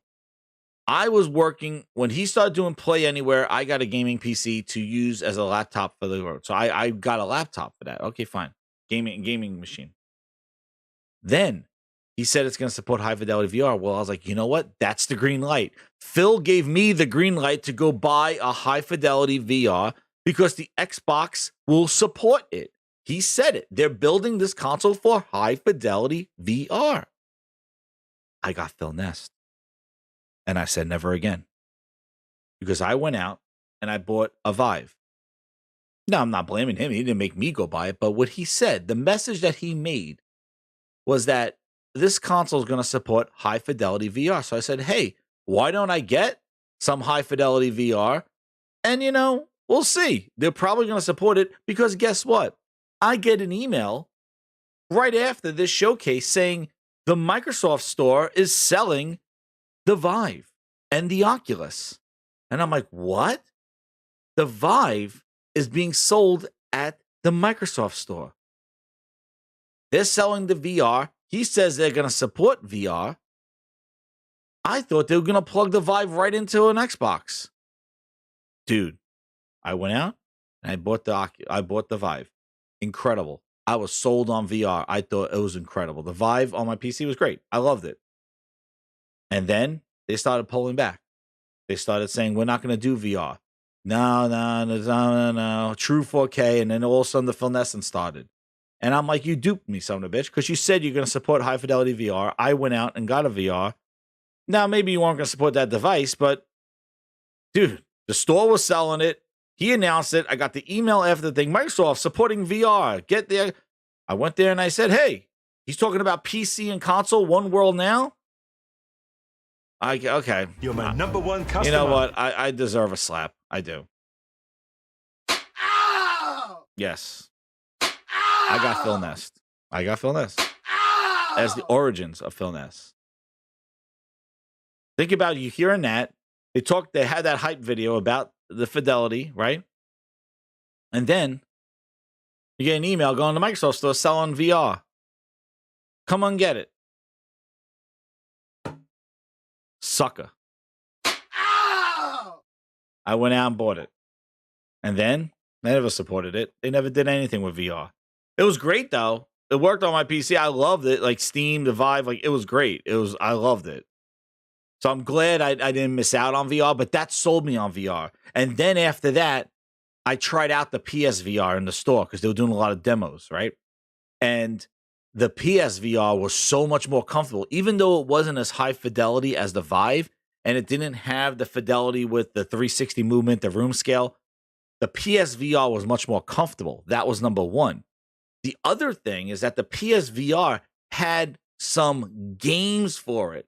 I felt like with the Vive, it was a lot of experimental stuff from the Steam store that you were working with, a lot of cool demos, a lot of things, experiences here and there. But the games really weren't there. They're like very short, but Sony actually had some games. They had the Batman game, which was short, but it was friggin' cool as hell. They had some other games. I'm trying to remember. They had like The Patient and made by the guys from Supermassive. They had the roller coaster game where you're fighting things.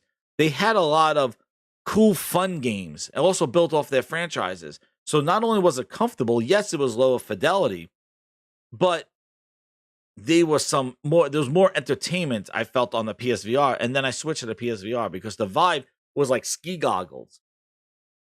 And having some ski goggles bending down, it was too much.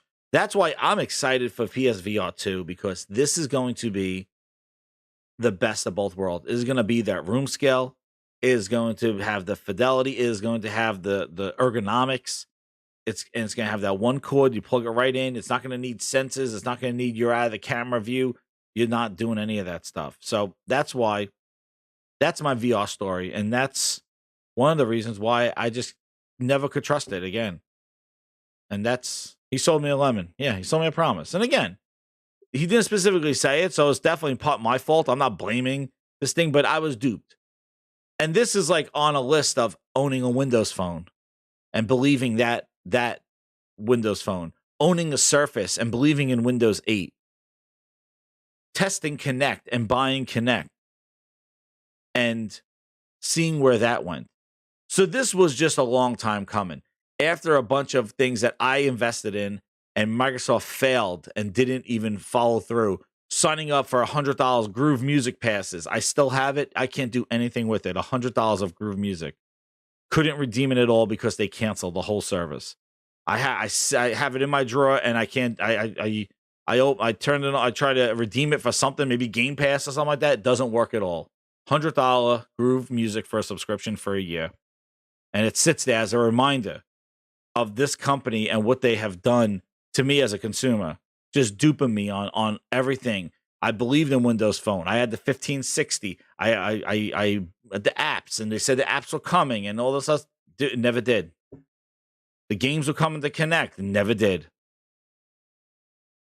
Fidelity VR was coming to this. Never did.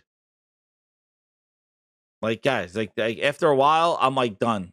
I got to go event, and I got hostility. Now you ask me why I'm so passionate and stuff by this stuff. This is the origin. I didn't mean to take the whole show like in the middle, but this, hearing this reminded me of why I started this. Because this was why it Grinds My Gears started. Was because of that. Because people just want you to fanboy, Jazz. That's the problem. And you call me a pony, you call me love Sony. No. Yeah. Like this and is when this you is tell the why. truth that they hate it. And I don't understand why people, let me tell you, I found that the majority of guys who really, a lot of them go hard, that the Xbox 360 was their first 360, was their first Xbox experience, not even the OG Xbox. So a lot of these guys to me are fake. Like they're so focused on the BS, and they can't even tell you anything about the. I was there. You were there from the OG Xbox. Yeah. Like guys like me and you were there from the original. Yeah, we're a little bit older, but the fact of the matter is, like, we understood what Microsoft had the potential to do with the Xbox gaming system in the competition space, and they failed. Excuse me, they failed. They continuously failed us, and when you say that, people get upset. They're like, "Well, you shouldn't." I don't see why it's such a big deal. It's a big deal because, we watched the PS3 generation and what they went through. We did.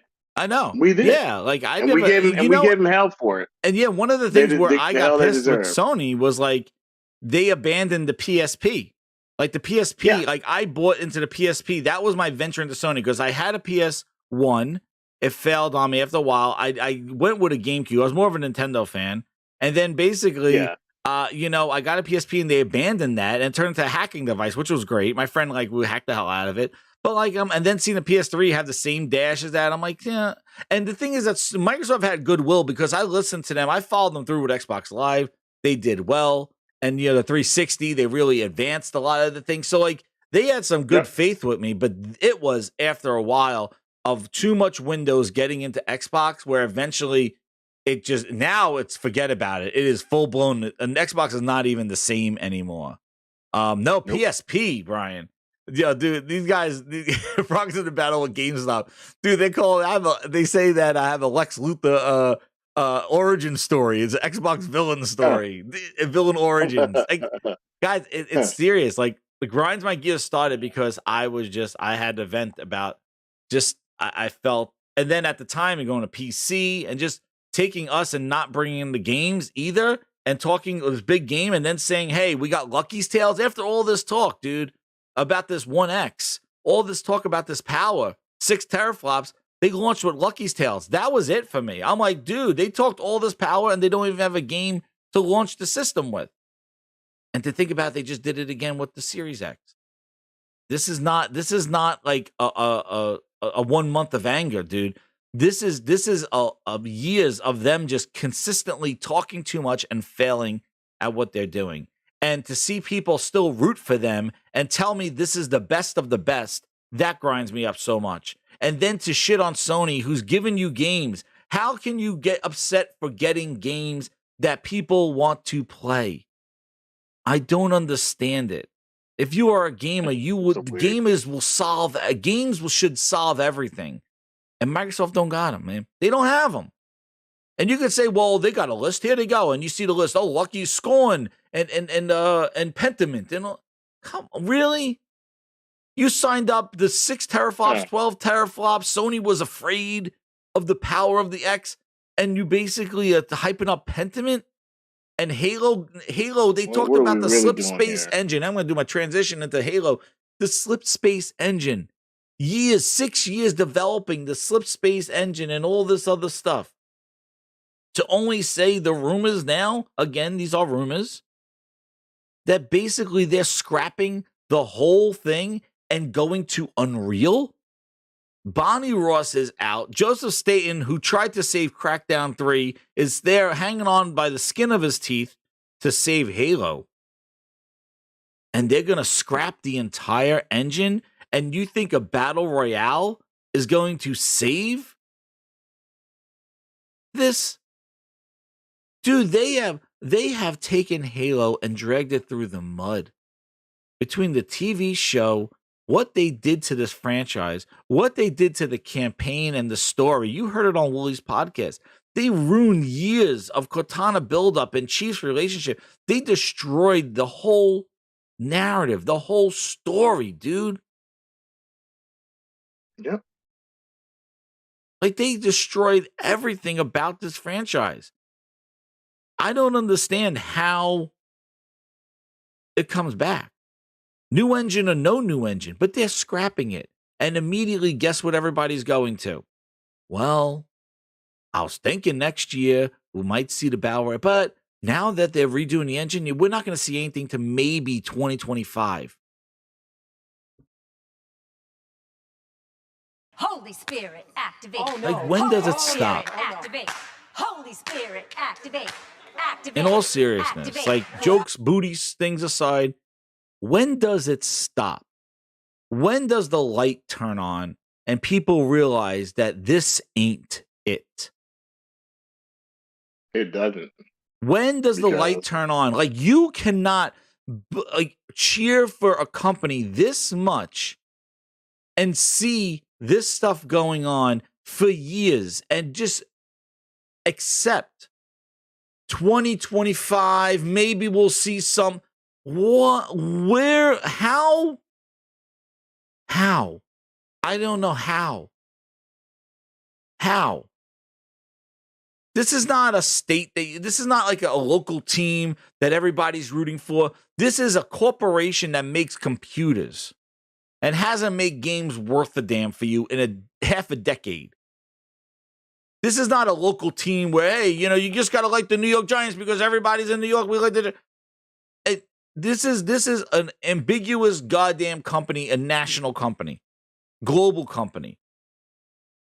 How do you support and cap and promote for a company that has not given you this, and year after year, it's excuses after excuses? Nobody's asking where's more Starfield coverage. That's not sus. That was sus. The fact that Starfield was shown for 2 goddamn minutes in June. All the talk about Starfield exclusivity for a year and a half, and they show you 2 minutes of laggy-ass gameplay. Not even running on a 1X, a Series X. No complaints. Didn't even mention Avowed, State of Decay 3, Perfect Dark, getting help from a third party. The initiative imploded. Nothing. No comment. Oh, yeah, I knew it was shit. Oh, really? Now all of a sudden we know. I see people going around now. Oh, Xbox is in 4th or 5th place. Really? Because before that came out, Xbox was coming back, I heard. Xbox was beating Sony, I heard. Now they're 4th and 5th place now? All of a sudden, oh yeah, well, Sony's in 1st. They're buying stuff. Oh, the Xbox is in 4th. Really? Because before Satya opened up his shady-ass mouth, I heard that Xbox was coming back. They were the global market leader from Satya himself, the son of a bitch. They were the global market leader in sales, he said. In some back alley conversation to investors. What happened? Now, the Xbox One generation was trash because it was weak. Now you're saying it's weak. Really? So then why the hell is the Series S selling more than the Series X if the weakness of the console was the reason why it lost the entire generation? The price. It doesn't match up, dude. You're making excuses. You're making cap for bullshit and wasting time. That's why I can't even listen to that shit, because it drives me crazy. Because a true fan would just be like, this is not it. But let's talk about $10 upgrades and $70 remasters and remakes. Dude, your game was supposed to be a 10-year goddamn project. It can't even get out of year one without rumors of it being scrapped to shit.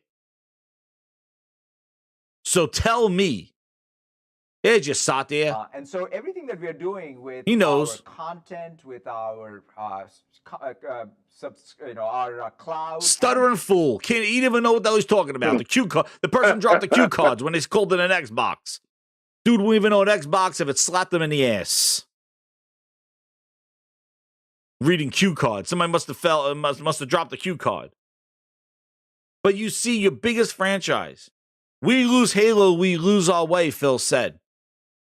Mm-hmm. You're not even a year into a service goddamn game. You can't even get your season straight. And meanwhile, the seasons were the excuse why stuff wasn't ready at launch. Oh, it's a service game. That's the reason why we don't have assassinations. That's the reason why co-op is not there. That's the reason why we don't have the classic shotgun and the classic pistol that you wanted. The classic, they'll ship later. We got day one guns. Oh, we didn't put Team Slayer in there. It's a service game. Hold on. Service game. And people are hyped up thinking the Battle Royale. You're a fool. You're a goddamn fool. Halo Battle Royale better be disassociated with anything Halo, and that thing has to release 2 years from now for anybody to believe that a free-to-play Halo is going to be competent. Because the problem with Halo is not only the content and the graphics and the story, and the list goes on and on about missing content and missing things that it used to have. The problem with Halo, number one problem, is they don't know how to run a service game. So you tell me, fool, you think they're going to run a Battle Royale service game better than they can't run the game for 10 years? Can't even get out of year one. They're going to run Battle Royale like Fortnite all of a sudden? The geniuses come to play? The same fools are still there trying to figure out how much they charge for a friggin' shoulder pad. All of a sudden, it's a Battle Royale. They fix their Battle Pass. They can't even get their season straight. Seasons are 6 months. Oh, we added 2 more months. A winter solstice goddamn pack. Get the hell out of here. They can't even get their seasons and battle passes straight. They're giving you a free battle pass because they couldn't even get the XP sorted out. They'd even incentivize you to play well in a game to get XP for over a year. And they're testing it out now in the wintertime. Oh, but they'll have a battle royale. That will be incredible. Really? Do you recall, Frogs, do you recall, all of a sudden, and here you go, Grinders, all of a sudden, Battle Royale made by Certain Affinity is going to save Halo. They're hyping that up, right? You remember Dr. Disrespect before Halo launched said Halo needs a Battle Royale? The same idiots were like, no, it doesn't. It doesn't need a Battle Royale. Why does it need a Battle Royale? It doesn't need a Battle Royale. What are you talking about, Dr. Disrespect? You have no clue. Remember that? They all went after Dr. Disrespect because he said it needed a Battle Royale. You could go see the same idiots on Twitter, on YouTube. Oh, Halo, he don't know what he's talking about. Oh, yeah, because before they thought Halo was fine. Craig was fine. Now Halo is in the dumps, and they're like, well, Battle Royale, we got to cheer for something. That's mean they're fake capping sons of bitches. Annoy the shit out of me. Because they went after specifically him for saying that. Yeah. We don't need it. And it wasn't that he was telling a lie. He was just saying, look, if you want this game to be successful, this is what you got to do. Mm-hmm. Battle Royale. Halo doesn't need a Battle Royale mode to beat Call of Duty and Battlefield. Halo's infinite multiplayer thrives without a Battle Royale modes. This was all the thing.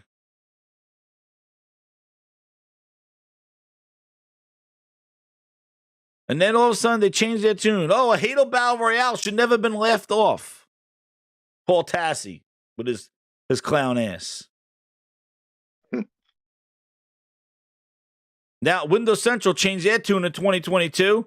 There you go. There you go. Now they're like, oh, well, Halo needs a Battle Royale now. Windows Central changed their tune. Let's see. They need a Battle Royale. Let's see. Let's look up does not need a Battle Royale. Yeah, ray tracing is the top priority. Game after $2. Thank you. Yeah. You keep going. You're my #1 customer. So we just saw the Windows Central article.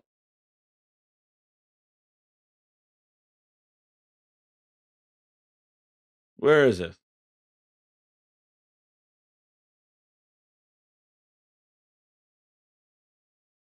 All of a sudden it leaked, and everybody's like, oh, it needs one. Mm-hmm. Where's Dr. Disrespect? Because I remember that.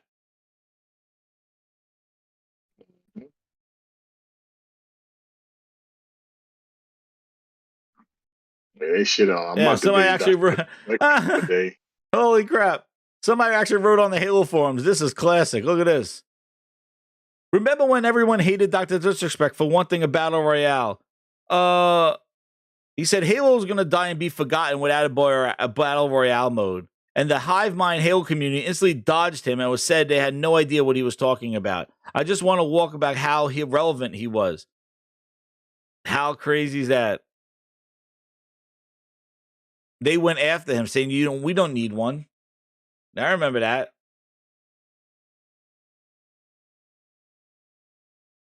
Let me see. All these people. Halo does not need a Battle Royale. Dan of Geek. The game doesn't need a Battle Royale mode. Halo does not need a Battle Royale. Culture of Vultures. Yeah, look at all the articles. Now, Halo is a flaw. Now, what's so funny? Look, in 2020, Halo does not need a Battle Royale mode in 2021, right before it launched, right? That's when Dr. Disrespect was saying stuff. Then in 2022, Halo Infinite is a flop. Needs a Battle Royale mode. Look at this. The flip flop. All of a sudden now it needs it. Now, well, because it flopped. Before it launched, it didn't need it.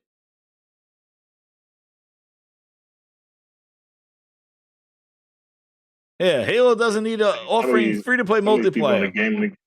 Some of these people in the gaming community don't even. Dude, they're a bunch of shitheads. They don't even know to wipe their own ass, man. All right, we're going to cloud to wrap this bitch up. Let's go to the cloud. Let's talk about this cloud. So this Stadia is shutting down, dude. All right, Frog. This Stadia is shutting down, and then seeing. So this is the one thing that I wanted to bring up too. But first, I think we need a word from the other Philness, Mothman Philness. Here he is. If you go listen to this, Frog, this is crazy. Grind, just hit that like button. We get still holding over 200 people here. Listen to this. If this doesn't scare you about cloud gaming, about this whole not owning anything, listen to this guy. Well, I think you can't play them on TV, is that right? No, you can play them. You can. Okay, so through Chromecast you can still do that absolutely. or other ways. Okay, so base will allow you for that, and then so you said you'll sort of allow people two ways in with base that be free, or you can upgrade to subscription, which will then show. Was they wanted to know about kind of the platform in terms of achievements, sort of, the overall. The heart of any modern gaming platform is going to be multiplayer for sure. Yeah. We do not gate multiplayer behind the premium subscription. Okay. So that's an important point that I think. Right, because PSN, Xbox, you're still paying a subscription. You're saying that's we do the base gate multiplayer because we see that every game is multiplayer. Uh-huh. So we think that's a very good evolution for the industry. Right. We have a bunch of social features in our platform that are really putting multiplayer at the heart of everything that we do.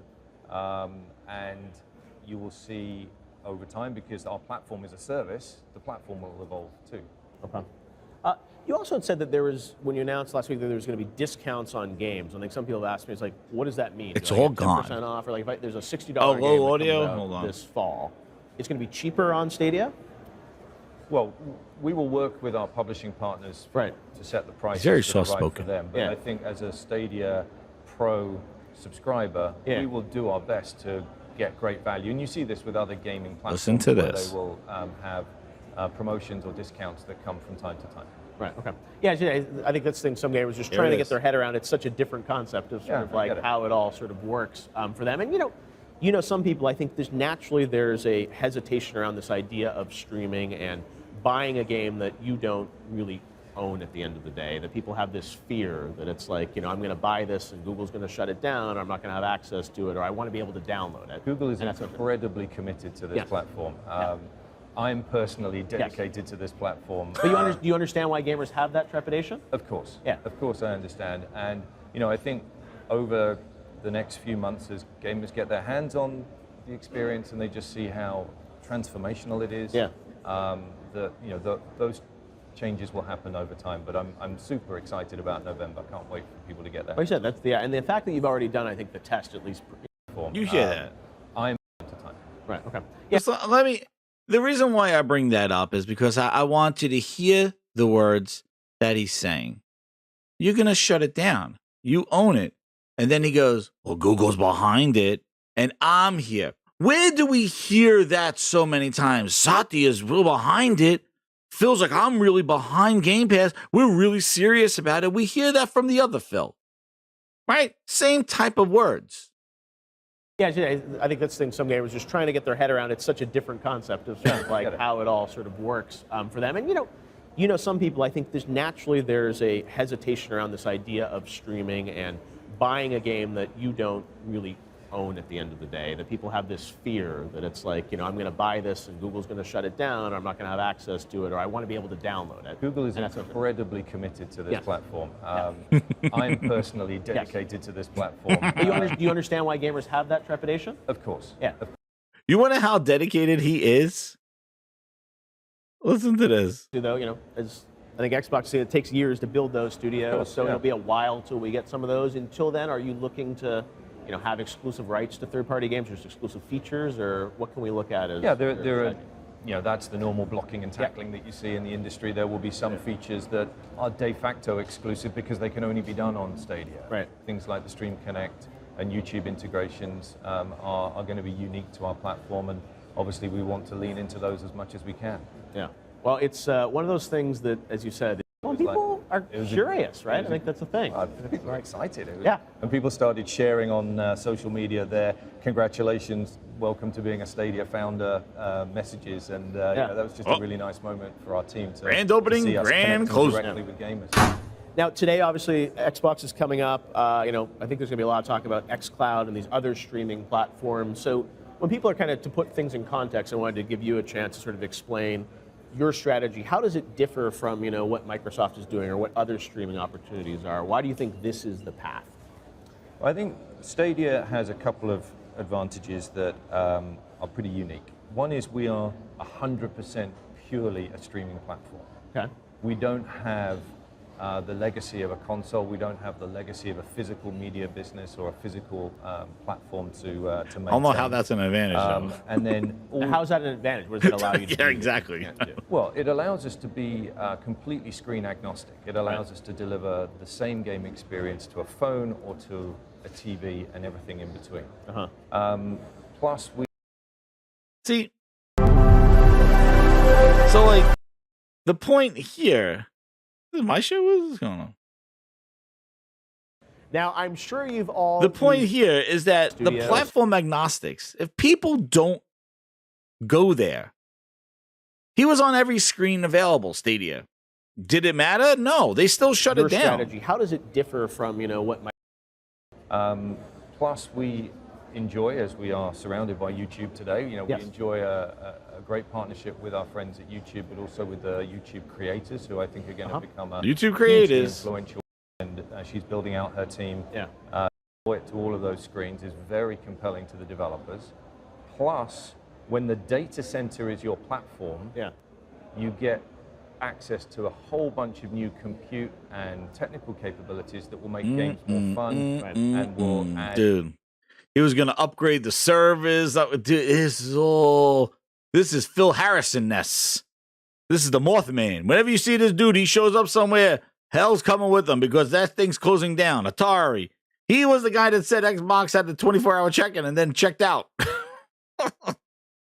Anyway, so I just thought that was interesting where he said, well, you're just going to shut it down. He goes, well, Google's very dedicated. I'm committed. Yeah, in what year was that? 2018? No, 2019. Got commissioned.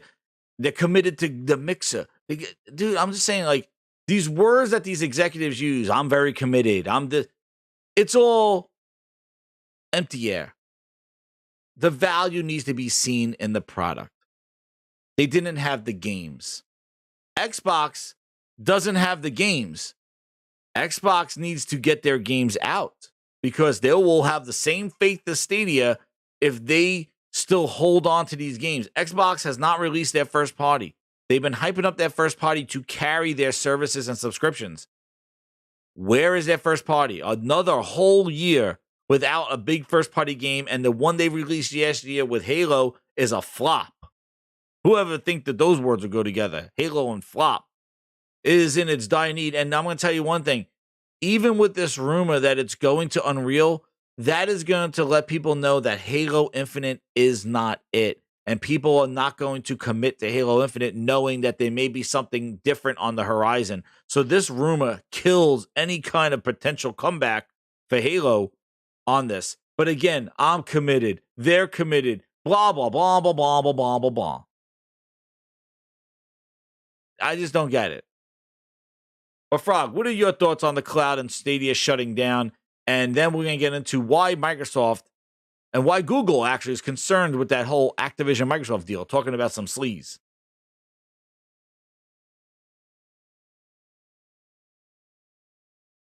Is Frog there? Oh, you might not listen to that thing. Stadia recipes. Yeah, right? I can't believe 2019, 2023. All right, wait, my bad. Yeah, Frog. I was talking, but I forgot I was muted. Oh, damn. So what I was saying is my personal opinion is I've never been a fan of anything really streaming. It's not me. I'm not gonna sit here and act like I'm the biggest believer. Nah, not me. I have no interest in streaming. So let me tell you a story and see how you react to this thing. Yeah. So this whole battle for the cloud thing, right? I was bringing this up on Woolie's podcast, and Microsoft's acquisition. Remember when Microsoft said Google was the competition in Amazon, and it wasn't Sony. Right. Sony was like going to be their partner, and it was really events like Amazon and Google coming in. Right. And at the time, they were buying some developers, and then they shifted and started buying some publishers, right? So one of the things that that I was just looking around is that when we were in this conversation of cloud, this cloud battle that was going on, one of the things that came up that I found was that Activision Blizzard signed a multi-year deal with Google Cloud after coming off of Amazon Web Services. And Overwatch League and others will be exclusively on YouTube and cloud. And Activision had this partnership with Google Cloud, saying we work closely with Activision Blizzard for the past few years. This is in 2020. So if you could try to get a time frame of when all this Activision Blizzard thing's going down, right? We've worked with Blizzard and Activision for the past few years across mobile titles to boost its analytic capabilities and overall play experience. We are excited to now expand our relationship to help power one of the largest renowned game developers in the world.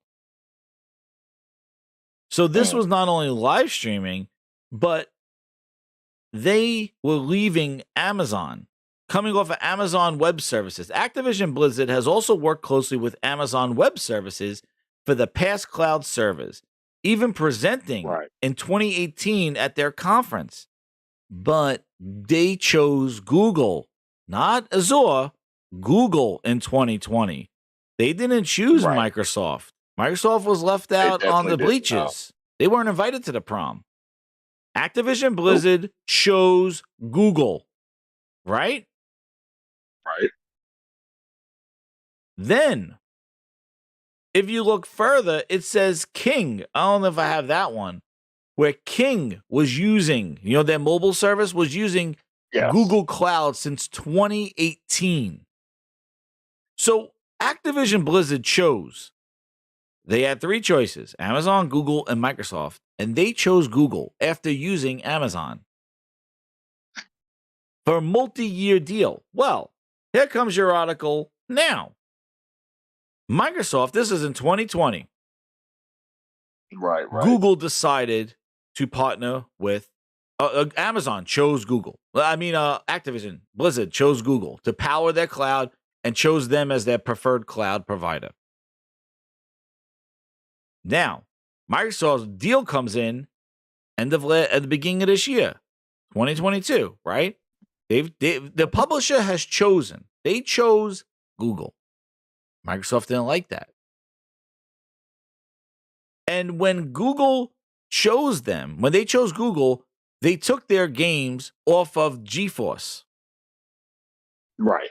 Right? Now, here's the article.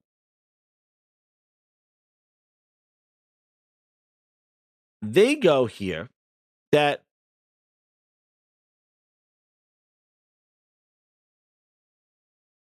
the $70 billion deal, Microsoft acquired developer Mojang for $2.5 billion in 2014 and started slowly moving the company off of Amazon Web Services, the rival, in transition that took until 2020 to complete. So when they bought Minecraft, it was running off of Amazon Web Services. Then they bought Minecraft and Mojang and slowly moved them over to their own cloud from Amazon.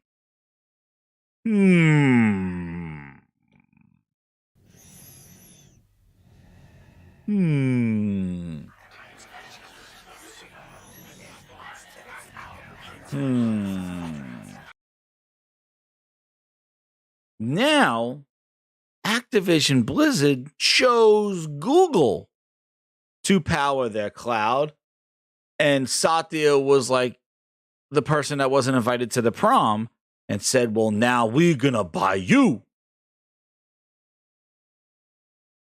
And then, after they chose to be partnered with Google, Microsoft's like, well, you didn't choose us, so we're going to buy you. How crazy is this? It's unlikely that the multi-deal would be renewed. So they have a multi-deal right now. King, a developer, I'm like skipping over this thing. King, a developer of games like Candy Crush, has been a Google Cloud customer since 2018. Grinders, do you hear this? Since 2018. Then, Activision Blizzard was a Google Cloud provider since 2020. A multi-year deal using Google Cloud. And it goes funny to what Satya said was like, we want to give the publishers choice. We want to give them choice. They made their choice. They didn't choose you. And I said this so many times before. When Microsoft has an issue with adoption. People do not want to jump on their bandwagon because they have a similar history like Google of just half measures and shutting things down. Okay? And let's see if I have it here.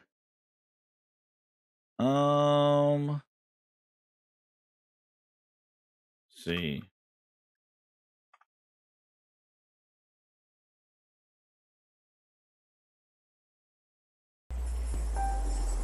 Listen to this. Every time I write something like that, and it's gone. And occasionally, they'll just keep adding stuff back. And that you have to look. These are people who use power, and people rely on them. The Stadia will live in quotes. Expected to have all resets, and they're done. Yeah. So they dabble. There it is. And it's not. This stuff is kind of boiling around in my brain, but there's a big issue with Google, and it's not the one everyone's thinking about, which is like killed by Google.com. It's that they don't really go all in on things. They do what Microsoft does. They dabble, and they have these core products. Microsoft has Office and Windows. Google has Maps and Search and Gmail and whatever, and people rely on them, and they'll never stop using them. But then Microsoft will do something like Microsoft Band. And you get all these people, not all these people. You get a small group of people that are like super excited about it. They see the advances in the technology, how incredible it is with all those sensors and everything. But Microsoft screws it up. They don't go all in. They only release it in the United States. The first version is a physical disaster with the bands and everything. And they release one update and like major improvements. Here we go, and then they kill it, and then they kill Microsoft Health, and then everyone's sitting there holding nothing because it's dead, but wondering what to do next. And Google people know that feeling as well, and certainly Stadia customers can relate. Now, Bolter, he follows. He's all Windows, and Brad Sams is part of his thing. But this is the thing: they dabble, and Microsoft has an issue with adoption. People jumping on their bandwagon. Look at UWP with the Windows 10 store. They couldn't get people to join that application and use that, so they had to scrap it and put their stuff on Steam and get rid of UWP because people did not want that. They dabble. They get these ideas, these core ideas, but they have their core products. All this dabbling is really just like a half measure, a half effort. So when they see this stuff, but cloud is very important to them. And that's why it's not for the games. It's not, it's not for the games, right? It's for the cloud. Activision chose Google. It didn't choose Microsoft. Why? Azure is supposed to be so great. Azure is supposed to be incredible. Would I find this great stuff? Dude, this is what you come to the Grindhouse for. I do my research. I know what's going on here. I listen to everything. Thank you. Hit that like button. Everybody. This is what I do.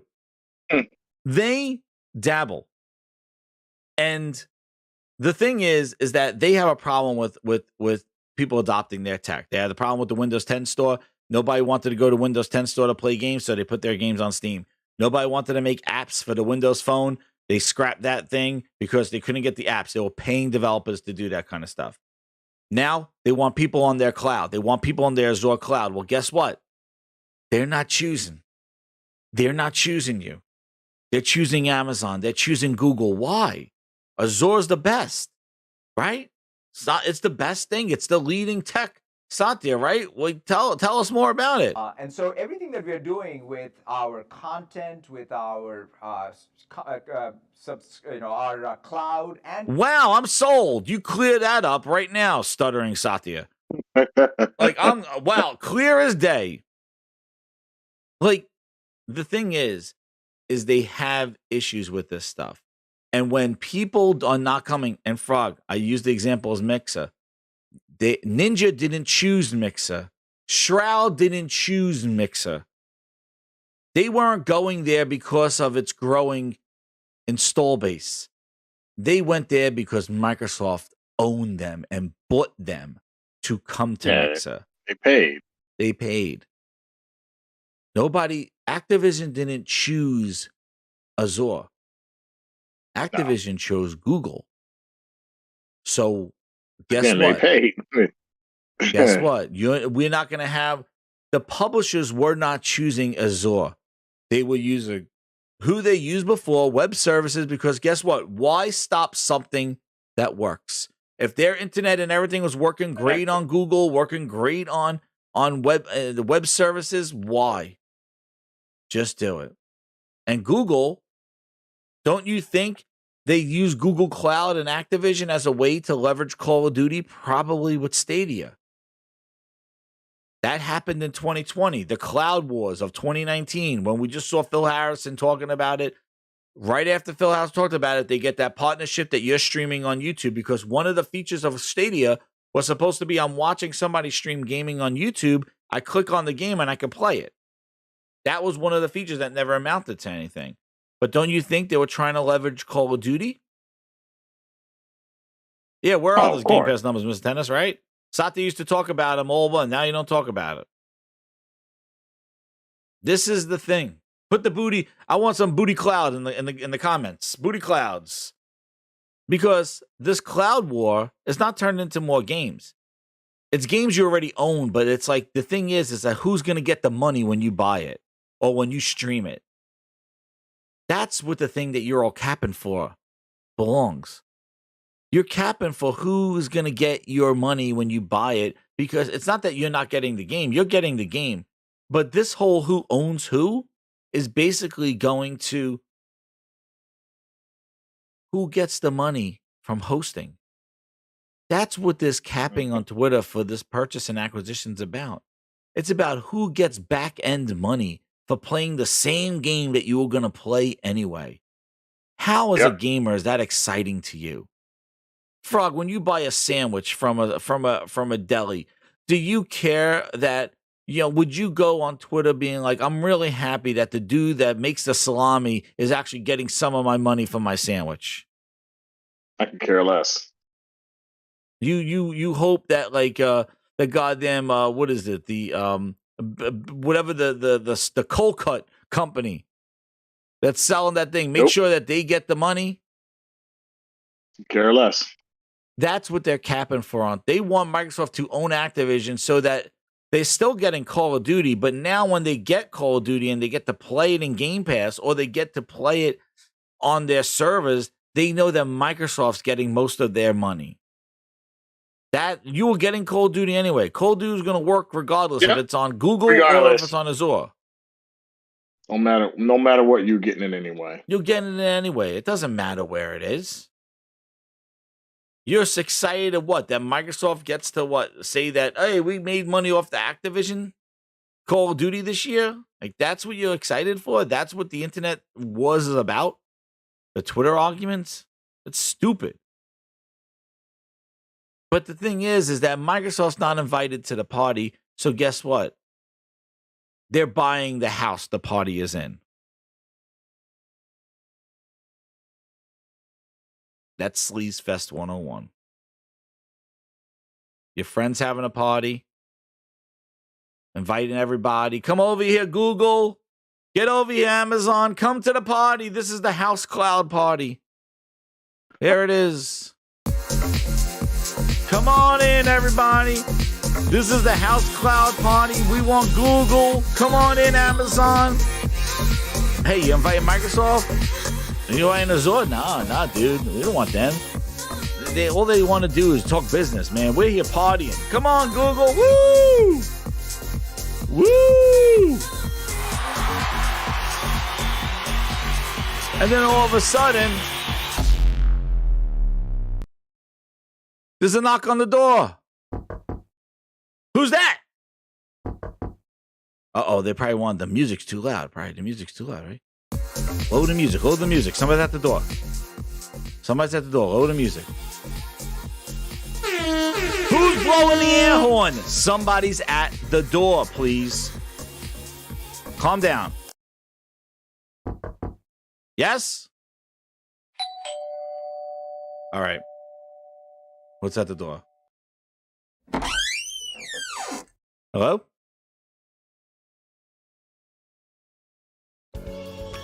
Oh yeah, this is Philness.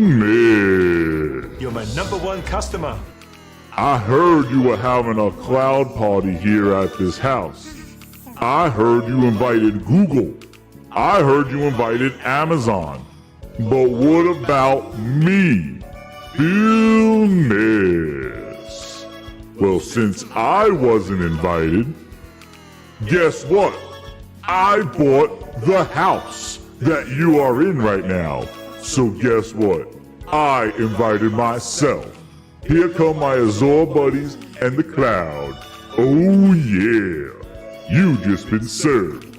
Philness. There you go.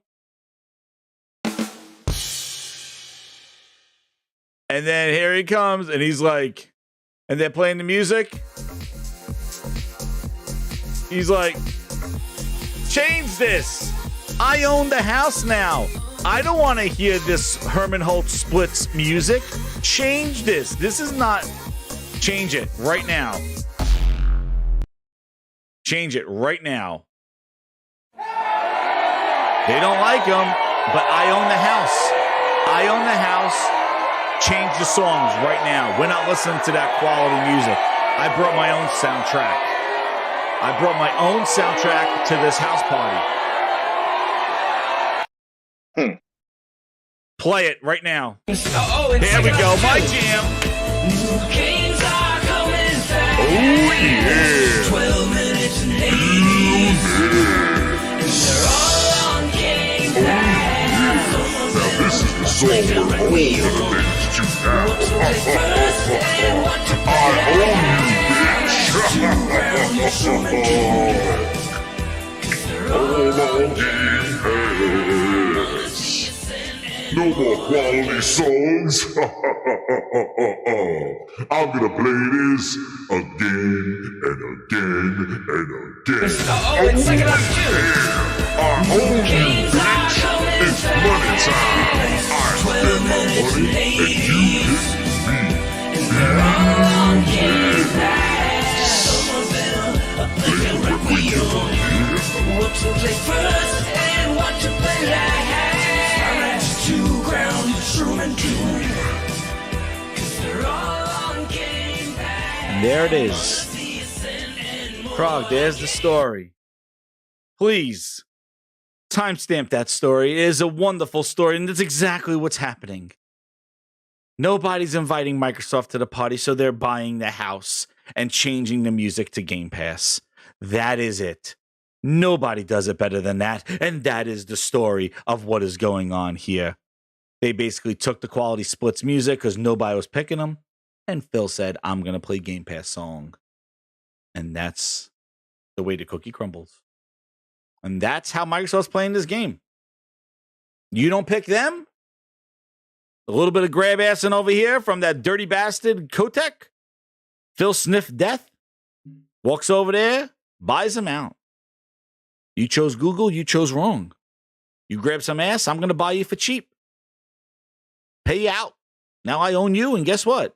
Just like Minecraft, you will be on my servers now. And then I'll have a nice little statement to my investors next year going, it's amazing, everybody, that we have Call of Duty, one of the biggest games ever, running on the power of our cloud. Satya, please tell more about gaming. And so everything that we are doing with our content, with our our cloud. Exactly. We're so honored to have Call of Duty as part of our Azure servers. And there you go. The biggest online game ever running off of Satya's cloud.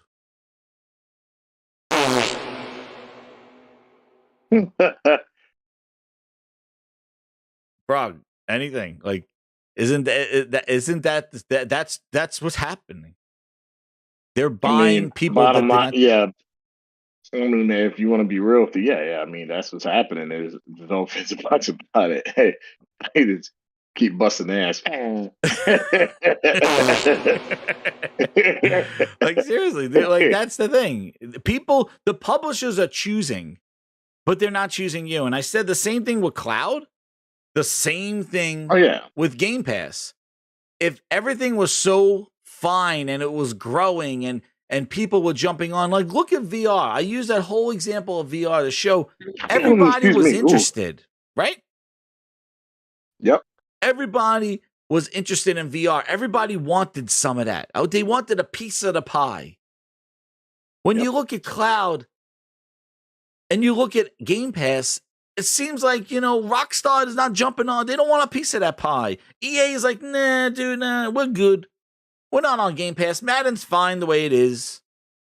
Rockstar's like, nah, we good. We don't need that. Everybody's not jumping in and wanting a piece of that Game Pass service. They're not jumping in saying, I want a piece of that Xbox cloud. Nah, there's a reason why. They're not. There's a reason why those numbers are not growing. There's a reason why they're not sharing those numbers. It's a bad pie, Wild Wolf. Exactly. Nobody wants a piece of that pie. So when nobody wants a piece, what do? You sit them down, you strap them to the chair and say, you're going to eat this. I don't want it. Pie. You can eat the shit pie because I bought it and I bought you and you're going to eat it. And that's how Microsoft is ruling with an iron fist. Why this is getting all that scrutiny is because of that.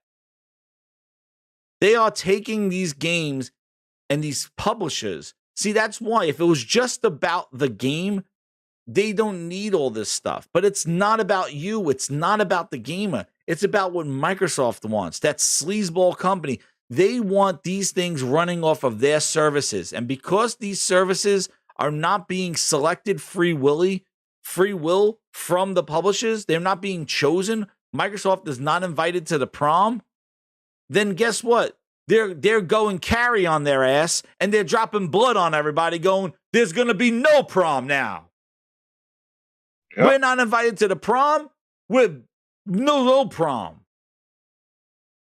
And that's why it's being reviewed, because Microsoft is pretending, oh, we just weren't invited. Oh, Harry didn't think I was that good looking. He didn't invite me to the bullshit.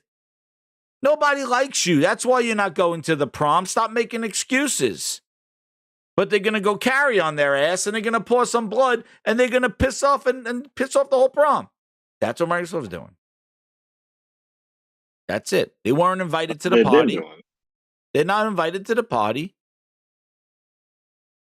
They're ruining the party. They sound like a spoiled brat. Exactly. And that's why the scrutiny. You know? Thank you, Sergeant.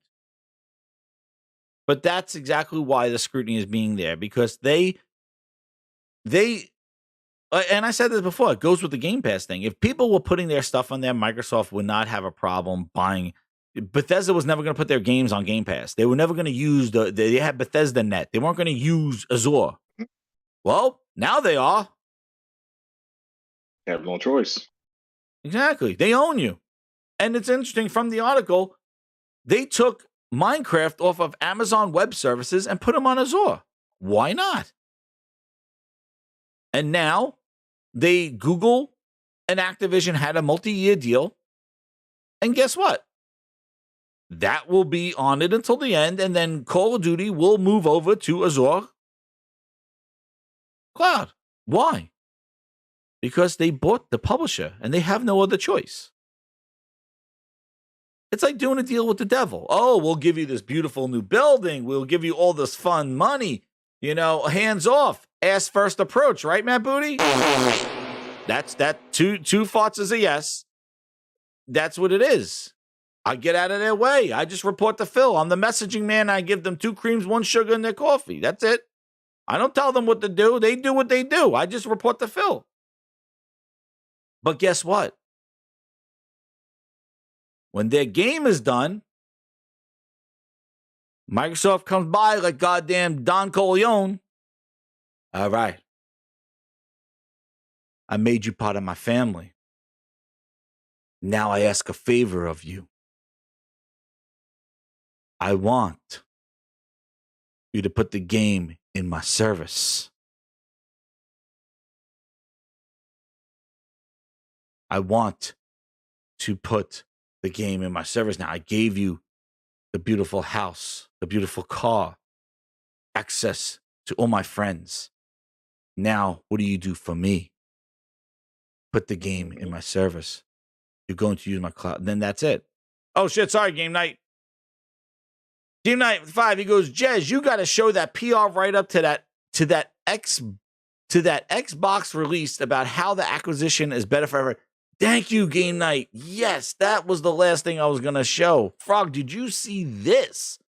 Oh, we got one thing. Thank you, Game Night. Thank you for the transition. Hold on.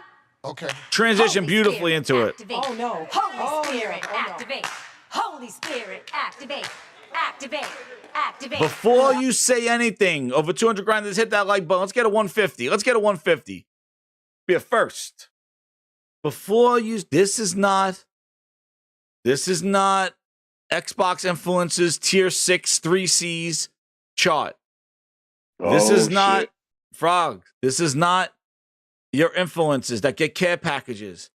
This, before we read this, we're going to click on Microsoft's. This is from them themselves. For us in gaming, we have They one made goal, an article which on is this to bring clown. more games to more gamers on all platforms, and provide more choice for publishers. To provide more choice for publishers. More choice. How? You're buying them to choose you. What choice? Everywhere and developers everywhere. And so everything that we're doing with our content, with our our cloud and community, really is about. So they made an article on this clown. And they made a chart for you that can't read and listen to his stutteringness. And so everything that we're doing with our content, with our our cloud and more choice. We buy you, you choose us. Frog, here are the benefits. I want to hear your comment on them. The benefits of the Xbox, Activision, Blizzard. Ready? Per Microsoft, this is their benefits, right? Benefits to you, the Grindhouse. Hit the like button. We got 10 more likes we need. Benefits to you, Frog. Benefits to players. More games on more devices, including Xbox, PlayStation, phones, and online. Shit. I'm trying to use the phone! More games on more devices, including Xbox, PlayStation, no Switch, I don't know where that is, phones, and online. We're not done yet. We already know. Well, yeah, Frog. What? I was about to say, we already know what their plan is. They like I said, Game Pass needs to be everywhere to be successful. Okay, Frog. All right. But wait, I'm not done. What's up, Thrash? How you doing, man? Second thing, choice. We just went over how Microsoft is buying their ass to them to choose them to invite them to the prom. Choice in how and where people buy games with subscription and one-off purchase options.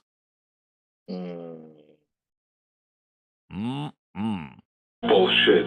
Oh, damn. Now, for 95% of gamers who play on phones, I'm trying to use the phone! alternatives to gaming offerings from the dominant mobile platforms. I don't understand any of that shit and how that benefits to anybody. I don't know. No, I don't understand. For 95% of gamers who play on phones, alternatives to game offerings. So he's talking about streaming games to the 95% of people who play on phones, which I said Stadia was doing that and nobody gave a shit. So Microsoft, that's good. So putting Gears 5 on a phone via the internet with a strap on, that's number 3. Nobody gave any fucks.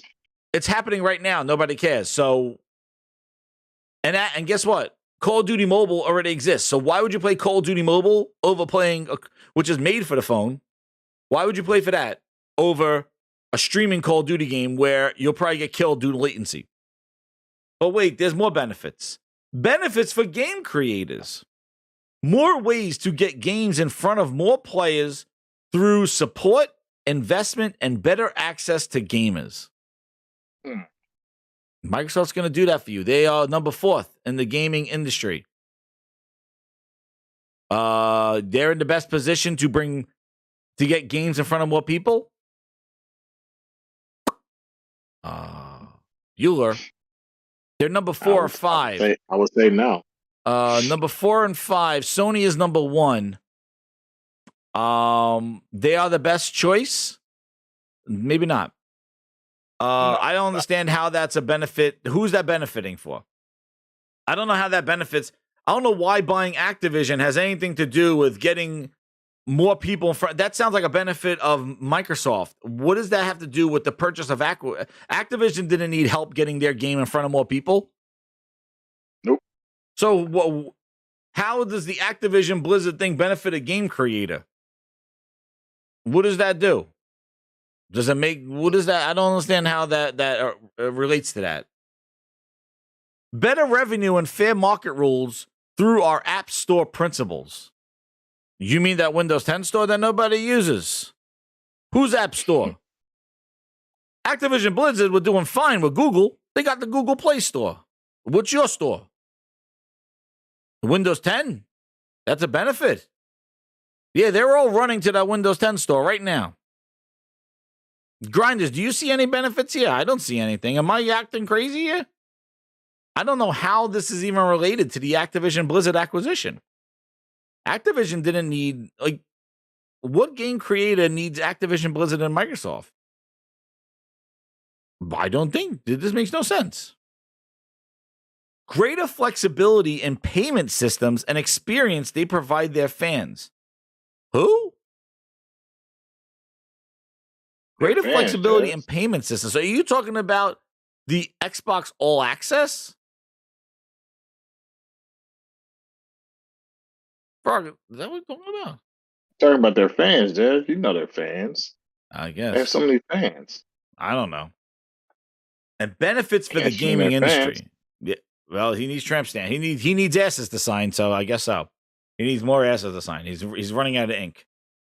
Benefits for the gaming industry. Oh, here's the humdingers. More competition in mobile, where a couple of big players dominate. Hey, what big players? I guess they're talking about Google. So they could compete with Google by having Activision Blizzard. More competition in mobile. Well, how did Gears Pop do? Forza Streets. Those are one and done games that even last a year because of bad service models. Isn't that funny? Bad service model in Gears Pop. Pay to win approach. Failed. Less than a year. There's your mobile game. Now tell me how Mario Run does and Mario Kart. Those games do really well in mobile. Your Gears Pop failed. Well, I guess you don't know how to make a goddamn game with a service, right?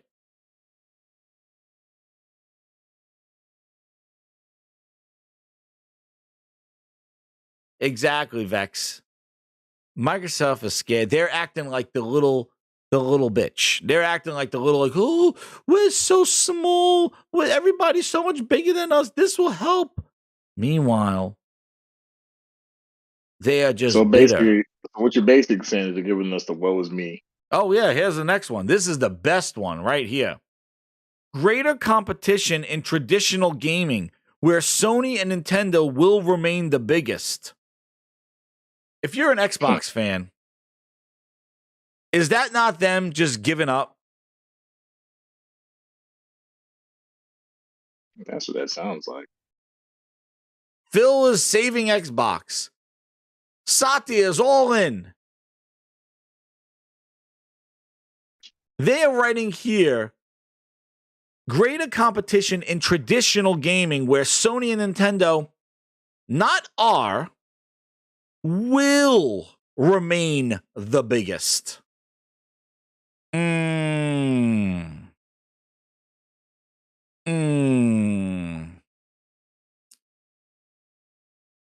Bullshit. Bullshit. You heard me right? Con men, thieves, degenerates, lowlifes, thugs, criminals! And then here it is. The company that had the HoloLens guy grabbing ass with HoloLens says the emphasis on a positive workplace culture and increased local investment from Microsoft in studios and creative ecosystems around the world. You just fired the guy for grabbing ass and HoloLens. You're buying the most horrible companies right now for grabbing ass. I just thought about that. Yeah, they bought some pretty shitty. Yeah. You bought some shitty ass company. Drinking breast milk. Oh, yeah. All that goodness that they're buying right now. And they got a positive workplace culture. Meanwhile, the guy with HoloLens 2 just got fired for grabbing ass. Yeah, they know what they want. This is their desperation, Mark. Woe is me. We're so small. And I just showed you the sinisterness of the whole situation. I just showed you why they're buying Activision Blizzard, what they're going to do with them. They want them on their cloud. They chose Google for a multi-year deal, and they did not choose Azure Cloud. And because of that, they are now something that Microsoft wants to get their teeth into. Don't believe me? I just showed you what Mojang happened. They bought Mojang. They took Minecraft off of Amazon Web Services and put them on Azure. Same thing with Bethesda. They're putting them on Azure Cloud so that they could go around and go, well, we got the biggest publishers in Bethesda and Activision running off our Azure Cloud, shareholders. Was it by choice? Was it free market that they chose you? They have a choice of 3 options: Amazon, Google, or Microsoft. Why didn't they choose you?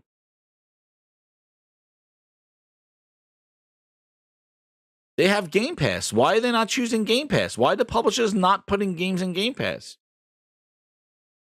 If it's that great, best value, where is it? No.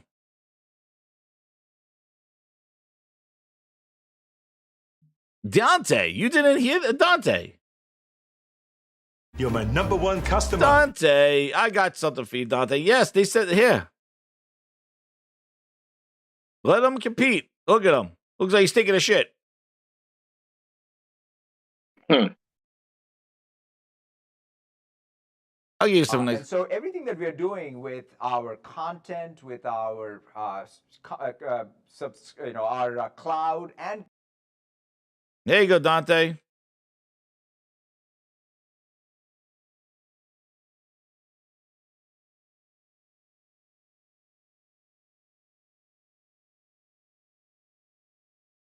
Yeah, I know. Game night with the 5. He goes, I've seen people defend this and turn it to Jim's going to cry about this. Dude, Jim's going to cry. Microsoft's the one that's crying about this thing, and they're just a sleazeball in the whole situation.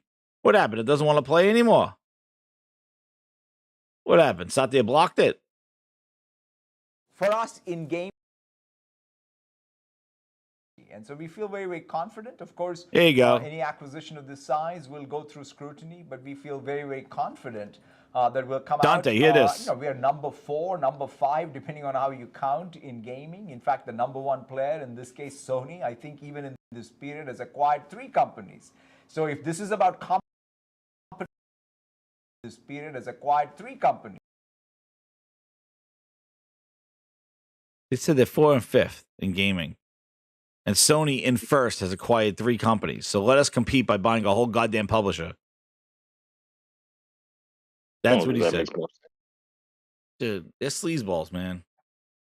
And this has nothing to... We are number 4, number 5, depending on how you count in gaming. In fact, the number 1 player, in this case, Sony, I think even in this period has acquired 3 companies. So if this is about competition, let us have competition.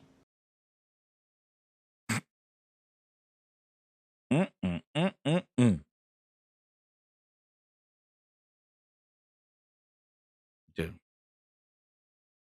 This is it. I don't think any of that stuff. And this is their website. Our vision for gaming. More choice and more games for people. Stadia had more choice. They're done. More choice. And what they're talking about, more choice, is putting their games on xCloud. That's it. Because these games that they're buying were going to PC and console anyway. And what I think is hilarious, more choice, is that then where's Starfield on a PlayStation?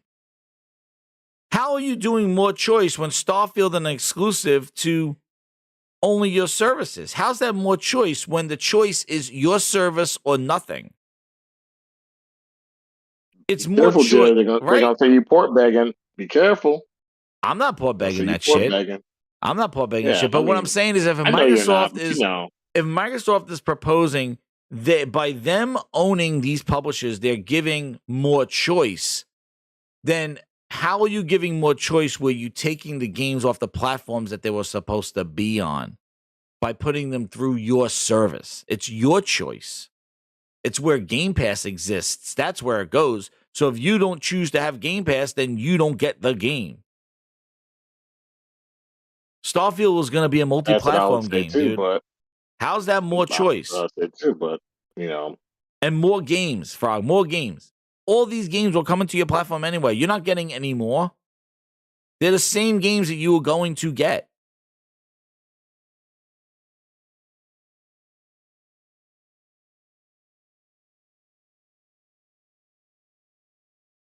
yeah, nothing was going to change. So, and yeah, look at this. Phil Spencer. Given players choice in how they play their games makes gaming more accessible and leads to larger, more vibrant communities of players.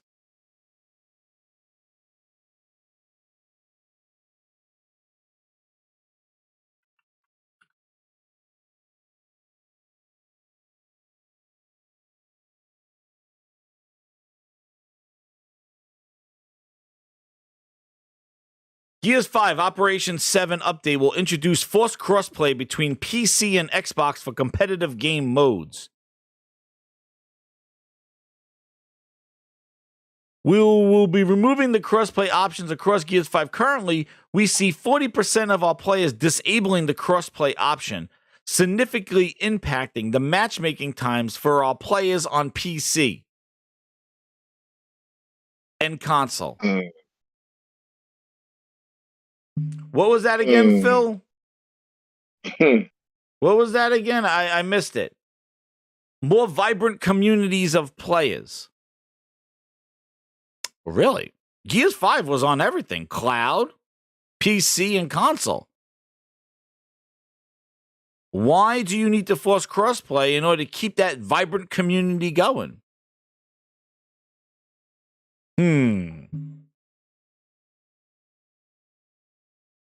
Choice? That sound like choice? 40% of the people disable crossplay. The choice is there. They made their choice. Just like Amazon chose Google. They made their choice. Gamers made their choice. 40%. I don't want to crossplay. Well, that choice is being removed because we need people to play games. It's taking too long. Choice is equally important to developers. Developers benefit from having diversity of distribution and business models for their games. Choice unlocks opportunities for innovation and enables the industry to grow. Well, every developer here is free to choose to put their games in your services. Right, Phil? The industry can choose right now. The choice is there for EA, Rockstar, to put their games into Game Pass, to make their game available to everyone. The choice is theirs. EA has their choice. But EA goes, we're not in Game Pass.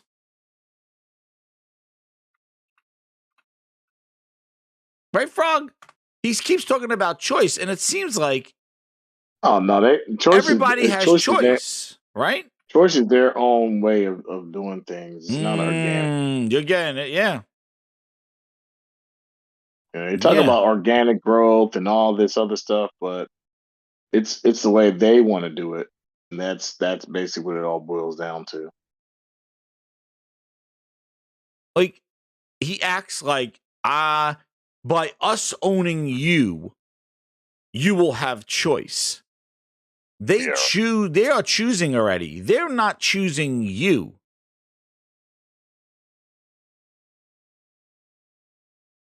Rockstar right here. Rockstar right here. CEO of Rockstar has all the choice in the world to put the game wherever he wants. Does he want it in your service to have more people have access to it? He wants it on the cloud. He could choose right now. But what did he choose?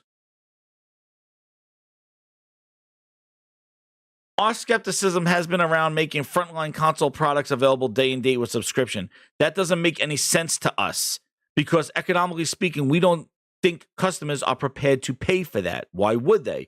We can't afford to turn our business upside down in a way that doesn't make sense economically. Sounds like he made his choice, doesn't it? Right, Grinders? Frog, like, sounds like he made his choice. Rockstar made their choice. What choice are you talking about, Phil? That's what I would say. Activision chose Cloud, Google Cloud. They made their choice. They're just not choosing you. They're not choosing Game Pass. They're not choosing your services. So what do you need to do about it? Well, you're not going to join us, then you become us. We're going to buy you. Everybody's got a price, $1 Million Man style. Choice unlocks opportunities for innovation and enables the industry to grow. Well, we can't afford to turn our business upside down in a way that doesn't make sense economically. Yeah, that sounds like a choice, and they made their choice. They just didn't choose your ugly ass. Guys, can you write this up any better? This is the bull. I'm countering every single one of these things that it. Choice. How them owning a whole entire publisher is giving players and people choice. All of a sudden, you're getting access to Call of Duty. You never had it before? No, you had it. What choice?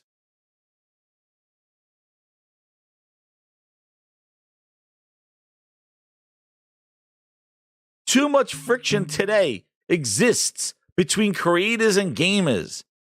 App Store policies. Oh, App Store policy. They're talking about Google right there. They're talking about Google right there.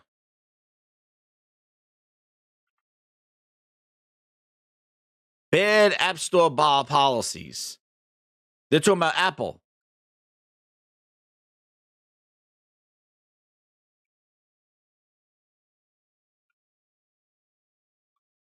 Practices and mobile devices that restrict what and how. Apple's not going to change their mind, dude. Apple's not going to change their mind.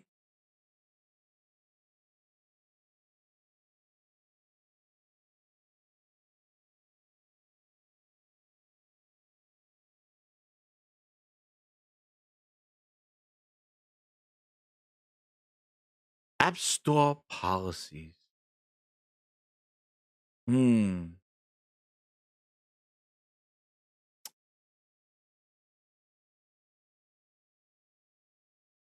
App Store policies. And the Windows 11 store was supposed to give us a safe and easy means to find apps, but it's only accomplished the opposite. The Microsoft store is chock full of scams, mainly paid versions of open source applications like VLC or Firefox. Finally, Microsoft will say it takes the problem seriously. Really? App Store policies, App Store issues. You got a lot of chock full of scams in your App Store. Are you one to claim about bad App Store policies and practices? Why don't you clean up your own App Store that's preloaded on every PC that comes your way? You had to change your policies around, clean up your App Store. Our large investment to acquire Activision further strengthens our resolve to remove the friction on behalf of creators. Too much friction between creators and gamers. What friction are they talking about, Frog? What friction? Game Night 123 goes 5. He goes, I saw one guy on Twitter say that the whole PlayStation and Nintendo will remain the biggest quote is Xbox being humble. No, Jesus. Wow. Oh, really? Thrash says they're talking about the PlayStation when they say the App Store policy. Really? I thought they were talking more about the Apple not allowing the Xbox Cloud app natively on there, so they got to go through the browser. Interesting. Satya calls all stores on all platforms app stores, including consoles. Does he? Satya, what do you mean? This guy? And so everything that we are doing with our content, with our our cloud. There you go. The friction is that people buying a goddamn Xbox. That's the friction right there. Nobody wants an Xbox.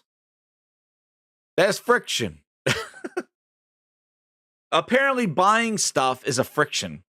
But no, subscribing $15 a month and buying a $70 core controller. Wow. Thresh says he has it on video that Satya calls all stores on all platforms app stores. Satya doesn't even know a goddamn Xbox if he sat on one. He calls it a Nintendo. They are blowing the biggest smoke up everybody's ass during this whole thing, dude. That was a random fart. Dude, it's random. They are blowing. This is like the fakest thing. But what I'm saying, I know you said the same thing, Frog. The thing is that the fallout from this is going to be astronomical. People are going to be buying up everything. It is going to be like goddamn Judgment Day after this deal. EA, like everybody's in the game after this. And that's the craziest thing. Because nobody's going to be able to say no to anything. Once this deal goes through, it's the biggest bunch of horse shit. With Microsoft saying they're making everything better by buying Activision and bringing games to the... And, like, nobody realizes that, hey, like, you could just go to Google. You could just go to Google and search Call of Duty and see Call of Duty is everywhere. It is on every platform. It is everywhere. There is nothing that Microsoft could possibly do to make it to go anywhere else. Unless they're going to say, we're going to put it on a Nintendo. That's it. Call of Duty is everywhere. There's nothing that Microsoft can offer to put this game in front of more people. So I don't understand the benefit of it. But we know why they're buying them. It's to shift them all to the Azure cloud. They want everybody. They are not. The choice has been made, and the industry is not choosing Microsoft. Traditional gaming chooses Nintendo and PlayStation. Cloud, they chose Google or Amazon.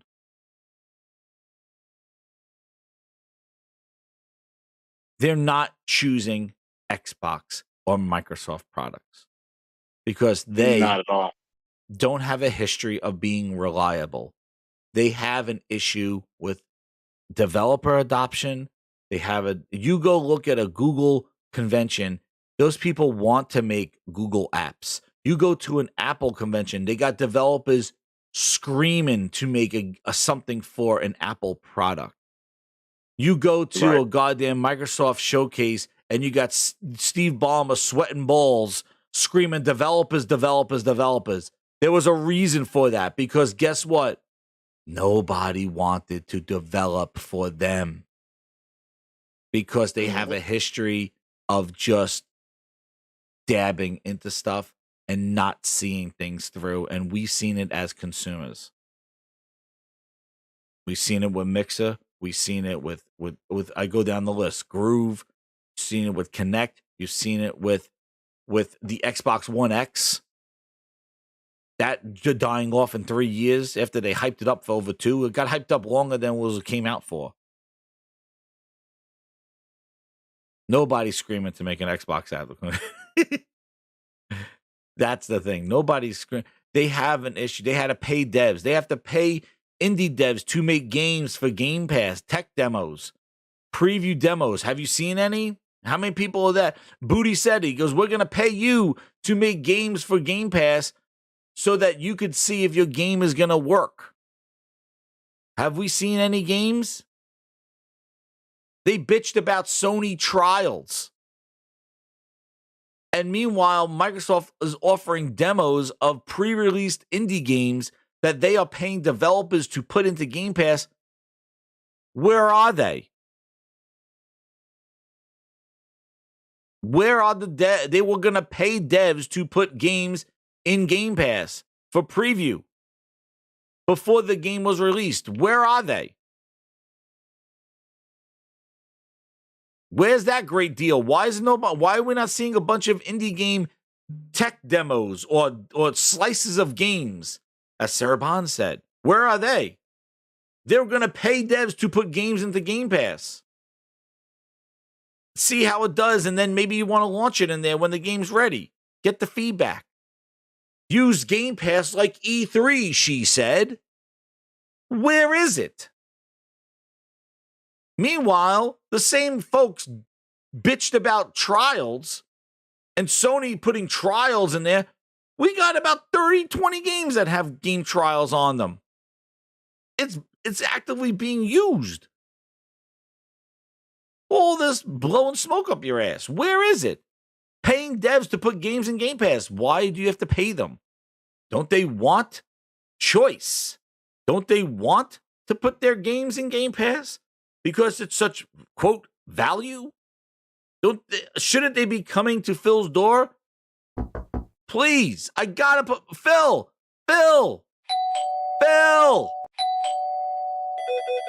pick up the phone. Phil, I want to put my game in Game Pass, please. Phil, please. That's more like it. Nobody wants to put their games there. They're not choosing you. And you got a problem with that.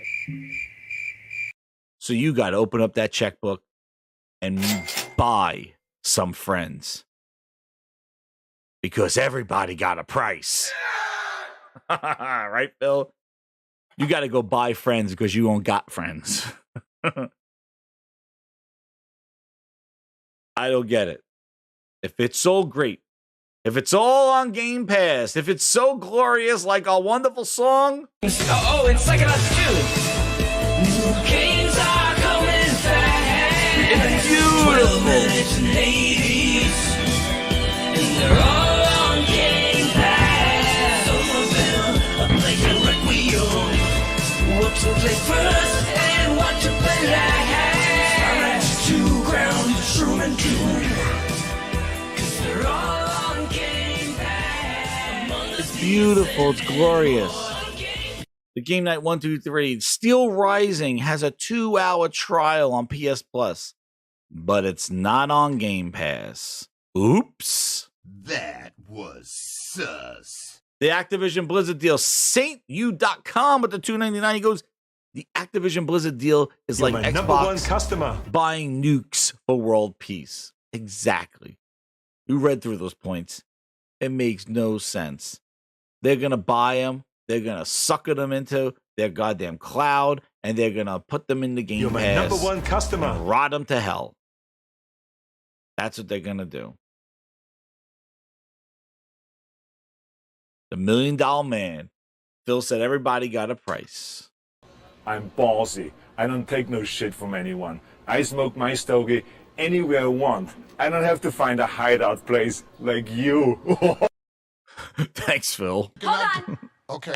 Holy Spirit, activate. Oh, no. Holy Oh, no. Spirit, Oh, no. activate. Holy Spirit, activate. Activate. Activate. Well, grinders, it's been a glorious Grindhouse. But yet again, the sun sets over the hills of the Grindhouse. Please tip your waiters and the bar on the way out. Drinking up those Long Island iced teas. And I want to thank Link for coming on to the show. Shout out to all the grinders in the chat. VIPs, brand new VIPs, new viewers. Hit that like button, hit that subscribe button. Thank you so much for the super chats. And thank you, Frogs, for coming on the show again. And, everybody was going to hear that John Tar edition, dude. And hear what I want to hear. That GameStop over there, that they got some trouble. Yeah, I get my John Tar edition when I fly back from LA. John Tar edition. Yeah. Oh goodness, but yeah, it's crazy, dude. It is real. Like I'm like some of the stuff that I just came to be because I was like had these articles, and it's just like Mhm. it is the craziest thing, man. I just Ridiculous. yeah.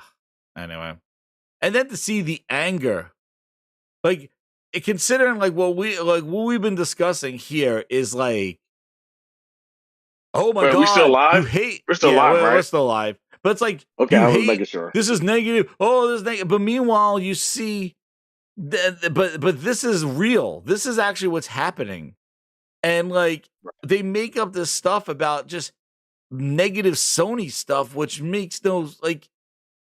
And Let it's me so tell funny. you, the Oh yeah. world is changing in many different ways. The industry of gaming has changed,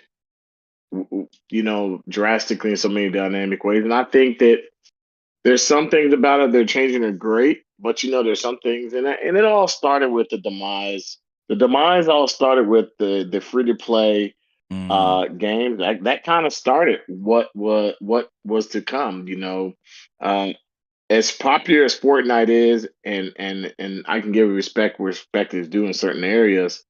Fortnite kind of, my personal opinion, kind of hurt the industry because now everybody's chasing that Fortnite dollar.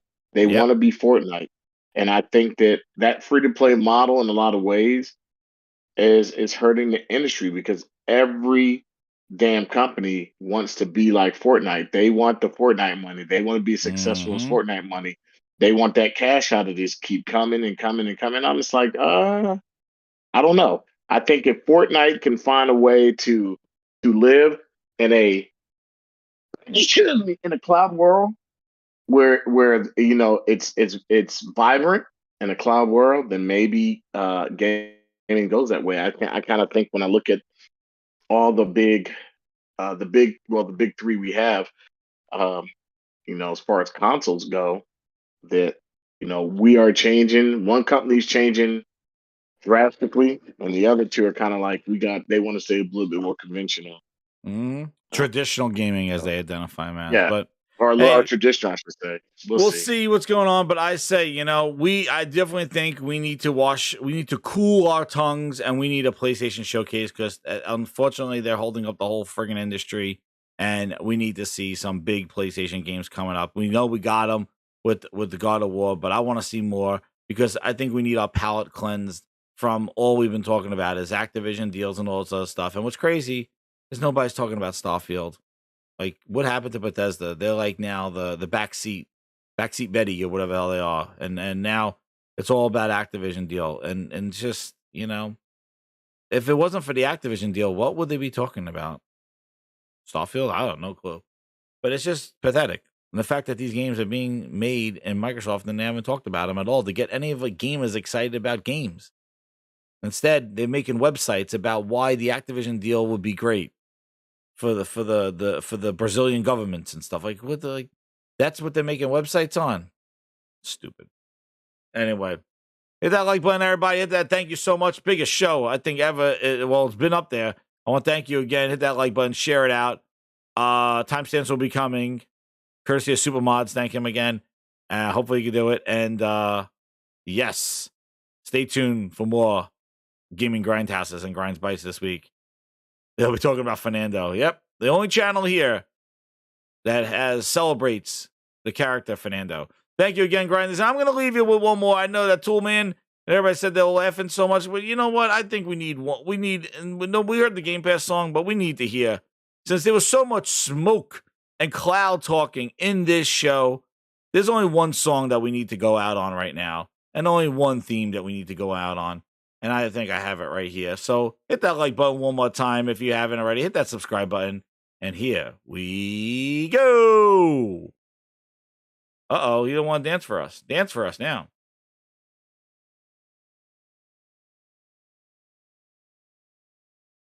You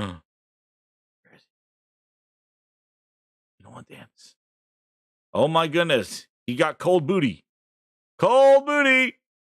He got cold booty. Oh, we got him.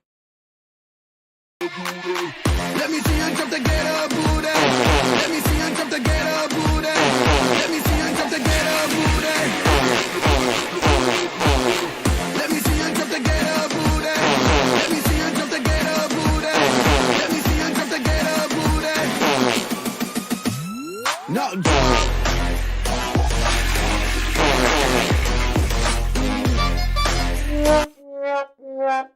Thank you again, Grindhouse. Talk to you guys later. I'm out. See ya.